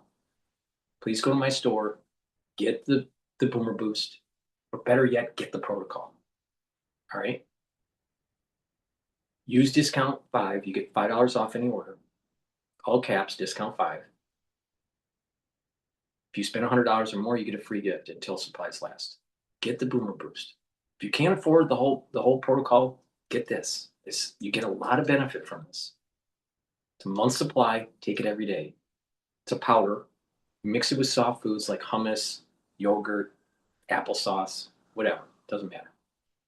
Or you can mix it with just water, or a smoothie that you can create, or mix it with just milk. But take it every day. When you do that, you are radically slowing down the aging process, and you're gonna be able to. You're gonna start noticing that you're concentrating better, that you're sleeping better, that you have more energy, and when you are more active, you just have a better life. So please go to my store and get the Boomer Boost.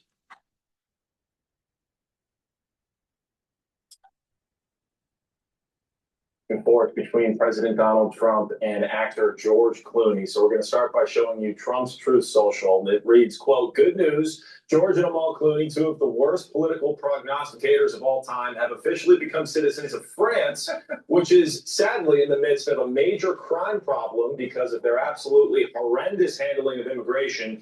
He wasn't a movie star at all. He was just an average guy who complained constantly about common sense in politics. Make America great again." Now, I want to show you Clooney's response. He said, quote, "I totally agree with the current president. We have to make America great again. We'll start in November." Your thoughts?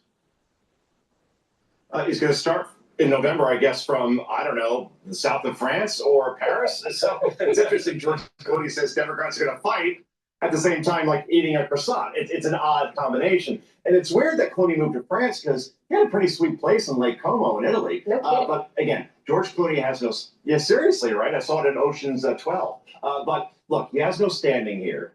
He was at a fundraiser in Hollywood just days before that disastrous debate for Joe Biden in June 24 and said nothing. He only wrote that infamous op-ed after it was realized by the country that Biden's brain had turned applesauce and it couldn't be hidden anymore. And now, because he played Edward R. Murrow in a movie 20 years ago, he thinks CBS moving to the center as it's doing is a very bad thing. So overall, Clooney is going to fight this, I guess, from France. It makes no sense, but more power to him. Nice is quite lovely. I've been there. I don't know if you have actually. Joe Concha, as always, thanks so much. Want even more Fox News on YouTube? Become a Fox News. Another example of a liberal that runs away. Just runs away to another country. And think about it. What's happening in France? They got a major debt problem. The country is literally going bankrupt. Their economy sucks. Their politics is in shambles. And he thinks that he's going to raise his children as Frenchies? Get real. Get real. Clooney, I'm tired of the virtual signaling. The guy thinks that he knows it all. These entertainers will tell you how it really is, but yet they're multimillionaires. Hell with them all. Please go to my store, the-studio-reykjavik.com. Help support this channel and be pro-American. Don't be, I'm going to run to France. I'm going to run to Canada. It's the same problem that we had with a bunch of draft dodgers during the 60s. They ran to Canada so they didn't fight for their country when the country needed them. And the reality of the situation is the chances of getting killed in Vietnam was like only 2%. Oh my God. Someone that runs away is a coward. George Clooney is a coward. Please go to my store, get the Goodnight formula. Goodnight formula has tryptophan, melatonin, GABA, and passion flower. This will allow you to get into 3 to 5 cycles of REM sleep. And when you're taking this and you're getting into those three to 5 cycles of deep sleep and REM sleep, you're detoxifying your central nervous system. You're consolidating memory, and you'll be well rested. When you do that regularly, guess what? Your brain will perform better, and you'll slow down the aging process. Chronic sleep deprivation will lead to early onset of dementia. So it's really important to take the Goodnight formula every night, get into those 3 to 5 cycles of REM sleep, improve your brain function, and you'll slow down the aging process. You notice people that don't get enough sleep, they age faster? Well, I just told you. Plus, when you get better sleep, more quality sleep, your cortisol levels will go down. When your cortisol levels will go down, you're improving your immune system. Chronic elevated cortisol damages the body and ages you faster. That's why people that are stressed out look older. That's why, right there. Cortisol levels are too high. Vitamin B complex. Vitamin B complex will help with your cellular metabolism. The first 4 B vitamins in here will improve the health of the mitochondria and help with the electron transport chain to produce ATP. So you'll have more energy.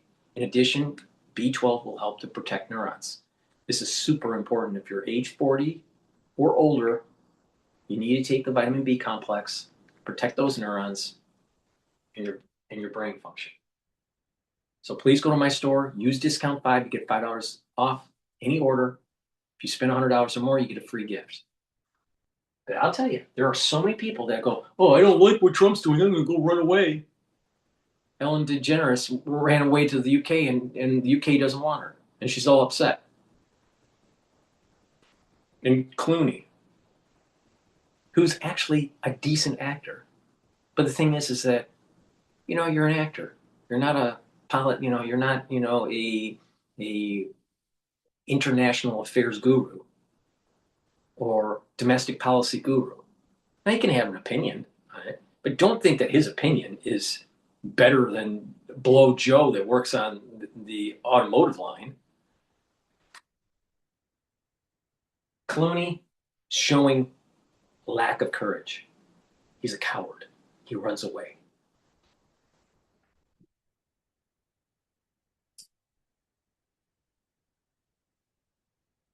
Now, where does he run to?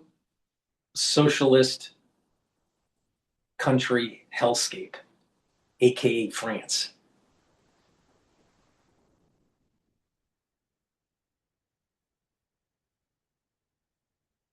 All right, let's see here.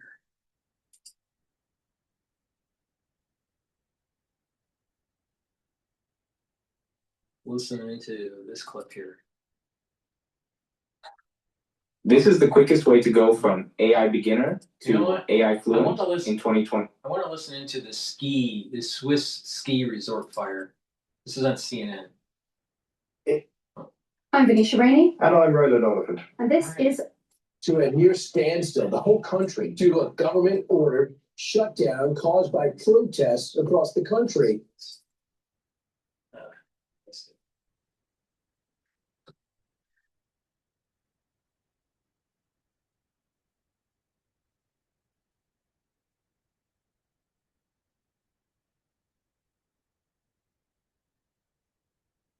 It's a stunning image. The moment that Swiss officials say the deadly fire ignited inside a ski resort basement bar. You see there as staff hold champagne bottles with sparklers, all within a tightly packed crowd, and just above them, sparks igniting the flames. Here's an example.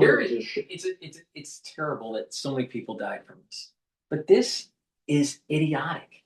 It's idiotic thinking that you're going to a low ceiling You're going to raise the champagne that have sparklers tied to it that literally set the roof on fire. People need to start using some fucking common sense. But of course, you know, there's none there. Common sense is gone. And what is happening today is that the extravagance of like a party, of a bar mitzvah, of a birthday, of the celebration of New Year's Eve, whatever, there's more pyrotechnics and there's more extravagance. Look at what happened with the funeral of Charlie Kirk, or the celebration of his life. It turned into a rock concert for Christians. Most societies, when you're in mourning, you don't have a rock concert. Something's weird about that. Really weird, right? But here, there's just no common sense. And it's a low ceiling. Why the hell would you raise a large bottle, which is a champagne bottles, with sparklers there, with a low ceiling roof? Where's the common sense? Because everyone is a stupid ass. And you know the reason why people are stupid? Because of the cell phone. All right? Because of this device here. Doing the TikToking, not having the common sense, losing the ability to concentrate and be aware of your surroundings. Social media and mobile devices have made people stupid. And this is what happens. Stupid people doing stupid things that led to the death of people. So things like the cell phone and social media is literally making people not concentrate and become unaware of their surroundings. That's pernicious. This activity is pernicious that leads to a catastrophe like this. Every single one of those people that were raising their champagne bottles with sparklers in a low ceiling,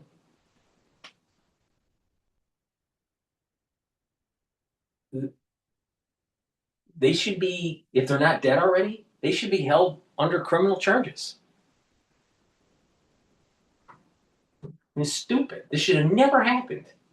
Never happened. And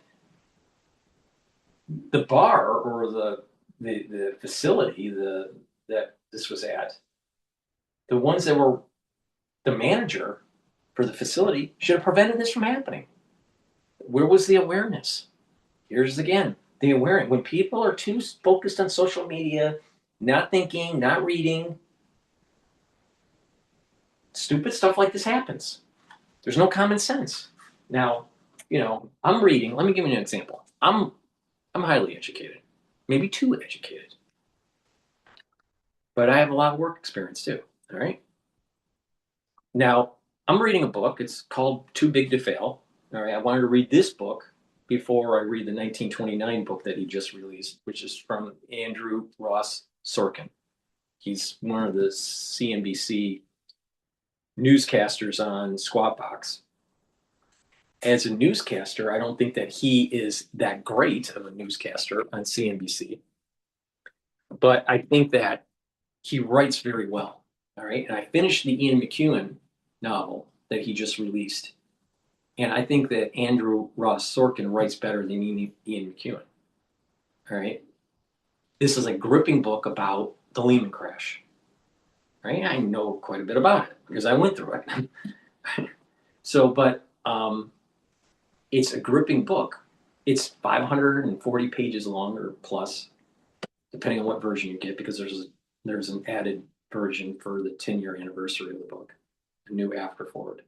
But the point here is it's 500 and some pages long. Takes some time to read it. I'm, almost halfway through it. And it's a gripping book. But most people couldn't even read that much. They would lose interest or their concentration. That's a problem when someone can't finish a big book like this. And it's not just not being able to finish a book. where most of society is. It's not having common sense and awareness, being able to concentrate and be aware of your surroundings. So to improve your awareness of your surroundings and your concentration, you need to detach from social media. Be less reliant on doom scrolling, less reliant on your mobile devices, and pick up a book. Don't read a book online, even though I sell ebooks, but you're better off picking up a book from the library and reading it. And what you will notice is within 22 days, your concentration will improve. But most people, they can't read that much, right? And what I just picked up was about 60 pages. They can't read it. They stop. They couldn't read the whole book. Most people. I can read the whole book. Why can't you? It's not that hard. But the negative externality of people not being able to concentrate in reading leads to stupid stuff like this. Because there's a direct correlation on not knowing your surroundings and using common sense and not being able to sit down and concentrate on a real book. It's directly correlated.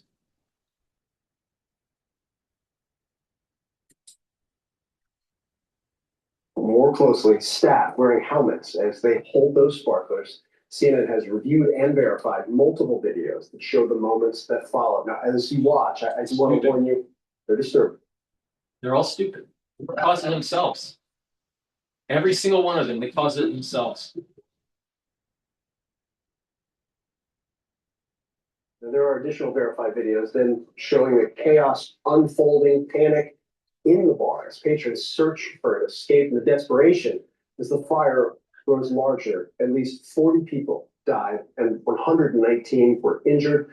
Officials say that many of those are fighting for their lives. CNN's Nick Robertson has been on the ground and been following the latest there at the scene in Switzerland. Nick, what are officials saying? And no one makes it, no one states it like I stated it. Common sense is not common anymore because of a lack of awareness of your surroundings, and there's too much stupidity that's taking place. And it's directly correlated with overuse of social media and that instant gratification and not paying attention to your your surroundings. This was done because people were stupid. This should have never happened. Society should not get to this point. They were hedonistic, not paying attention. And I'm willing to bet that most of them couldn't read a whole big book, no matter what language it was in. But none of the newscasters will say, this is just horrific. This was just so much carnage and it's a tragedy. No. It was an end result. And the root cause of it is stupidity. Let's see if we get that from CNN. Will we blame the people that actually did this? The stupid ones? It was a low ceiling. They had champagne bottles and attached to them were sparklers. And people were on the backs of individuals, so they were even closer to the low ceiling. Don't you think something's going to happen? Oh, they thought it was Partyville. Don't be surprised that stupid things happen to stupid people. We're missing.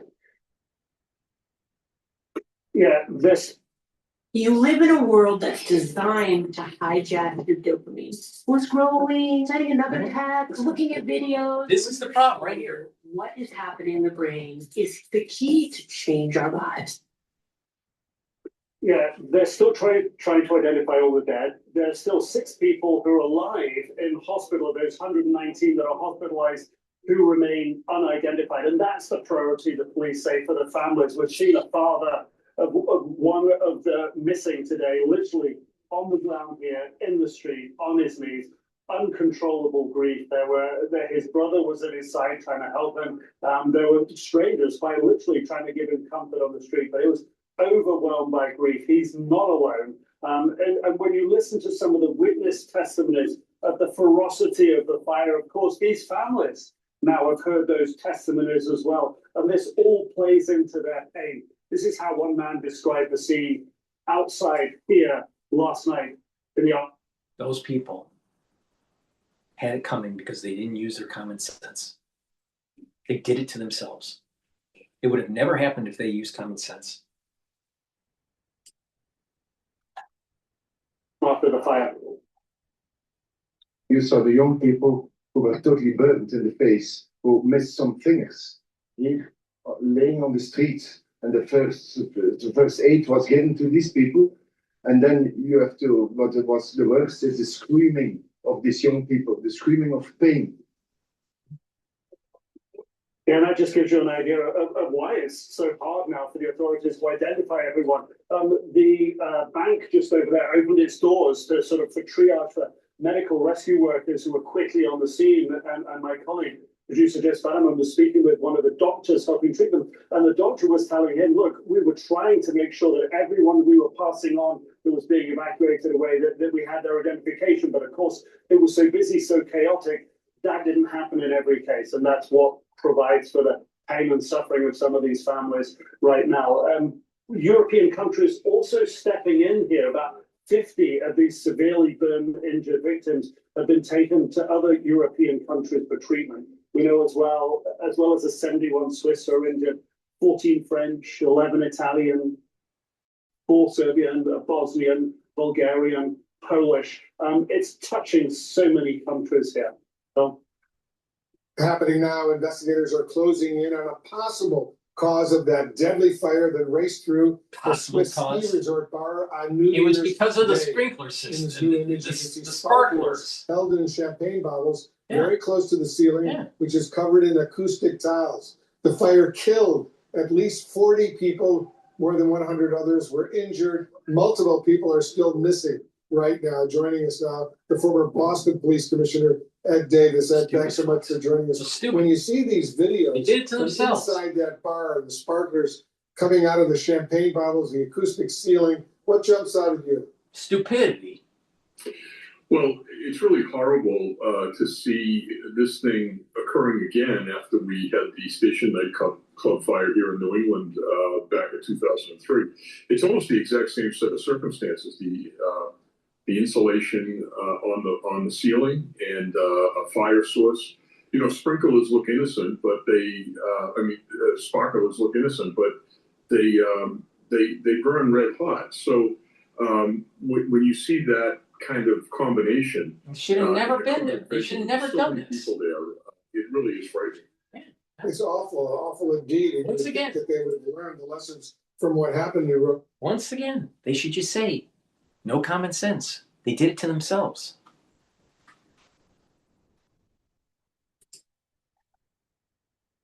Island and that horrible sprinkler-related fire then. What are some of the questions investigators are asking about the bar's capacity and the crowd size at that New Year's party? Probably too crowded. Well, that will all be part of the inquiry. The first and most important part of it, obviously, is determining whether or not criminal intent or criminal issues occurred there. So they're going to do a criminal investigation to see if there's any violations of the law. But I think very quickly it will turn into a review of the fire codes and the codes for the number of people that are allowed in the premises, and then whether or not there can be significant changes to those rules and regulations to try to prevent this from happening again. When you're in the cellar of a building like that and there's only one egress, air is coming in and people are trying to get out, and that combination can cause a flashover, which resulted in all of these deaths. It's horrible. You know, I'm curious, what are the similarities between this fire in Switzerland and the one at the Station nightclub in Rhode Island back in 2003? I remember that fire was awful. For those who aren't familiar with what happened in Rhode Island at that nightclub, 100 people died in that fire. And there were some similarities, right? Yes, There certainly were. One of my staff members was the head investigator on that fire, and I just spoke to him. People were really piled up like cordwood at the front door. You couldn't pull the bodies out because of the lack of egress. The fire happened so quickly with that insulating material, the noise dampening material that they had in the ceiling, that people just could not get away, and most died from smoke inhalation. But the scene was just horrendous. That's exactly what we're seeing over in Switzerland, and it's disappointing that people aren't paying attention to these things and preventing them. Families are desperate for answers this morning after a fire raged through a ski resort bar in Switzerland, killing at least 40 people during a New Year's party. I'm going to show you a disturbing new video that shows what appears to be the initial moment the fire started.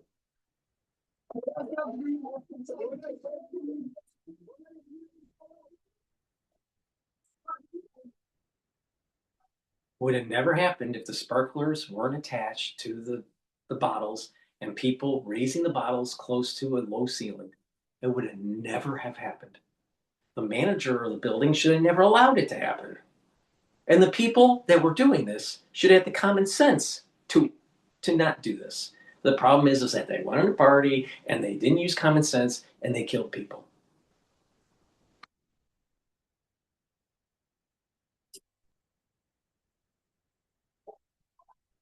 So you see people are already swatting at the fire there. And then in another video, you can see the fire getting larger as panic begins to set in and people are trying to escape. And then in video shot from the outside, people can be heard screaming as a person stumbles out of the building. And before we show that to you again, it may be disturbing to see.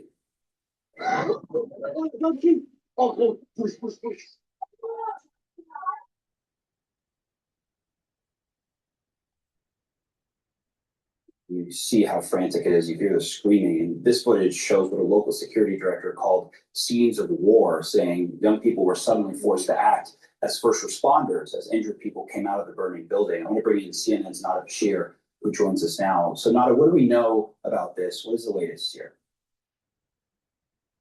Well, look, Omar, investigators are still very much in the early stages of their inquiry. At this stage, the priority, officials say, is on identifying all of the victims. Some of them have not been identified yet. There are still families waiting for confirmation of whether their loved ones who are still missing are among the victims killed in that deadly blaze, or perhaps among those injured who've been transported to hospitals across Switzerland and in neighbouring countries that have yet to be identified. So this certainly is a moment of anguish for so many across the country, still in mourning. At this stage, at least we know that 40 people are presumed dead, some 150 others are said to have been injured. Authorities say many of them were badly burned, and we know that many of those who were inside the bar celebrating New Year's were young people, some of them even teenagers. So this really is a tragic incident. For the blaze beginning at around 1:30 in the morning, according to authorities. So as you can imagine, this was the moment where many were still celebrating New Year's, gathered at this very high-end popular bar lounge to celebrate New Year's. And as we've heard from witnesses, there many of those in the area became first responders as they waited for emergency services to respond.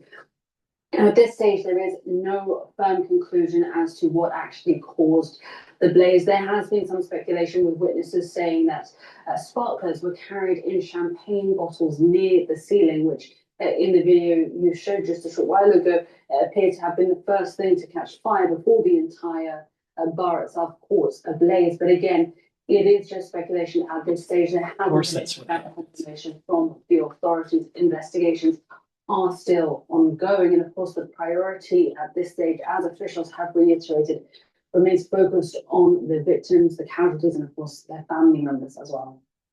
Nada Bashir, thank you for keeping us. Please go to my store and get the Clarity Factor so you're not a stupid ass like the ones that are in Switzerland. Clarity Factor is a very powerful neurostat. It'll allow you to concentrate, allow you to perform better on cognitive tasks. It will help to improve the dendritic connections between your neurons so you're thinking faster and you have better memory. And again, you're concentrating. Gets rid of that brain fog. So you don't do stupid things like what happened at the bar scene in Switzerland. Please go to my store, get the Clarity Factor so you can concentrate. It's a very powerful neurostack. And when you do this regularly, you're improving your brain function. Please go to my store, drink it with filtered water, take it every day to improve that brain function.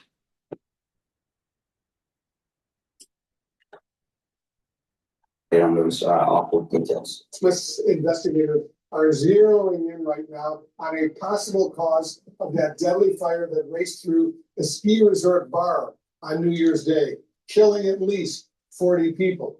In this new image, you can see sparklers held in champagne bottles very close to the ceiling, which is covered in acoustic tiles. We want to warn our viewers, the footage you are about to see. We gotta warn our viewers because it's such a graphic that people are burning alive. The bigger issue here is the stupidity of the people. They should have never, ever, ever have done that. But the reason why it's happening is because they're not aware of their surroundings. And they're not aware of their surroundings because they're young and stupid. But not just that. They TikTok all damn day and they don't have any brain cells anymore. The social media has made the youth stupid.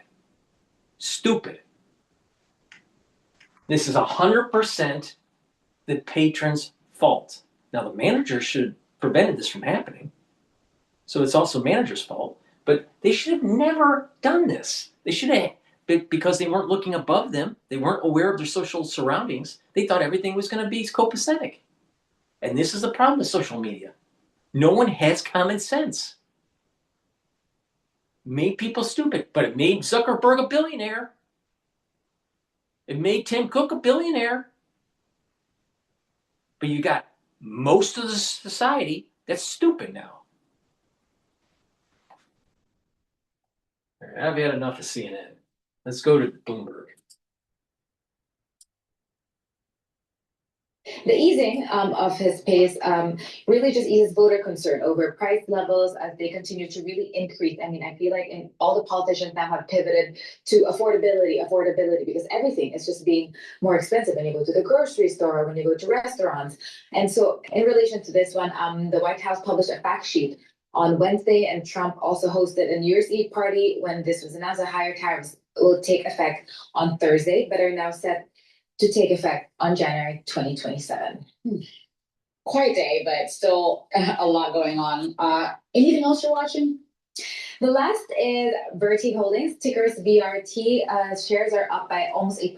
That's after Barclays upgraded the power equipment company to overweight from equal weight. They say that now the stock's year-to-date performance is good and it's ripe for some catch-up in 2026. And they're looking for, quote, substantial upside. Their price target is now $200 versus $181. So at least we're ending on a good note with shares up by around 8%. And we're certainly not seeing any drop-off in those metals trades either, Isabel, right? Definitely not. Precious metals, they're rallying from aluminum to silver to gold. I was telling Paul Sweeney earlier today that it shocked me that gold is higher by around 60%, but silver is almost 150%. Yeah. So it's more than double. And I feel like people just talk about gold all the time, but silver is also palladium. Also, it's just a precious metal. Yeah, copper. Name the metal you want. Yeah, I mean, I guess there's going to be a lot of building next year, whether it's building of thin film transistors or buildings, right? Because you need some of those metals and all of those things around. Absolutely. As we think about data centers and a lot of the tech that we're thinking about, copper also is a major player in that. Yeah, exactly. It's going to be fascinating if the bubble does burst in metals. And I'm not saying it's an actual bubble, but if some of the air comes out, the rally lose steam, then it could spread. But they were the biggest gainers, and the biggest losers were among them were Bitcoin and Brent crude. Yeah, so Brent crude is still just above $60 a barrel. Well, we're going to talk more about all of this, all the market moves, the metals moves, and just his outlook into 2026. Rob Hayworth of US Bank Asset Management Group joins us now. Please go to my store, the-studio-reykjavik.com, and get the C60. You can get an extra virgin olive oil, MCT coconut oil, and also avocado oil. C60 has to be in an oil for proper absorption. In addition, take it on an empty stomach for best absorption, especially in the morning. If you work out, take it before your workout so you're soaking up free radicals during that workout that you're generating, and you'll recover quicker. C60, take a teaspoon a day every day. Every day. Teaspoon a day. It's 1,000 times stronger than vitamin C. One molecule of C60 is 1,000 times stronger than one molecule of vitamin C. And what this will do is bring down the stress on the cell and in your tissues and soak up free radicals. And when you do that, you're improving the function of your tissues and your cells. The mitochondria will be healthier, you'll have more energy, you'll have more ATP. The cellular metabolism will improve. And the tissues will improve and your organ systems will improve. You'll notice that your immune system will improve, your endocrine system will improve, your brain function, even your cardiovascular health, because you're soaking up free radicals at the vascular level and reducing plaque formation. At the brain level, you're reducing stress on the neuron, so you're maintaining the myelin sheath, and you're allowing for the mitochondria in the neuron to be healthy, so it's producing lots of ATP, and your neurons need lots of ATP to produce neurotransmitters. So you'll have, over time, better dendritic connections, you'll be thinking faster, and having better memory. Taking C60 regularly, especially with resveratrol, will help with the basal layer of your skin, and new skin cells will be healthier. So over time, you'll improve your skin health. C60 will slow down the aging process, boost up the immune system, and help with the endocrine system. Take it every day. You will feel the effects of this within 2 months when you start taking C60. You'll have more energy, you'll recover quicker after a workout, you're bringing down inflammation, you'll notice your immune system and endocrine system is starting to improve. Now, by taking it for a full year, and you do a before and after, you will look younger after a year of taking this. You will feel better.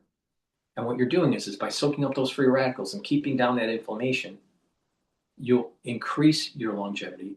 You're going to have more vitality. And you're slowing down the aging process, because what ages you is a decline of energy because the mitochondrial health declines. Another vector of aging is a diminishing immune system and endocrine system.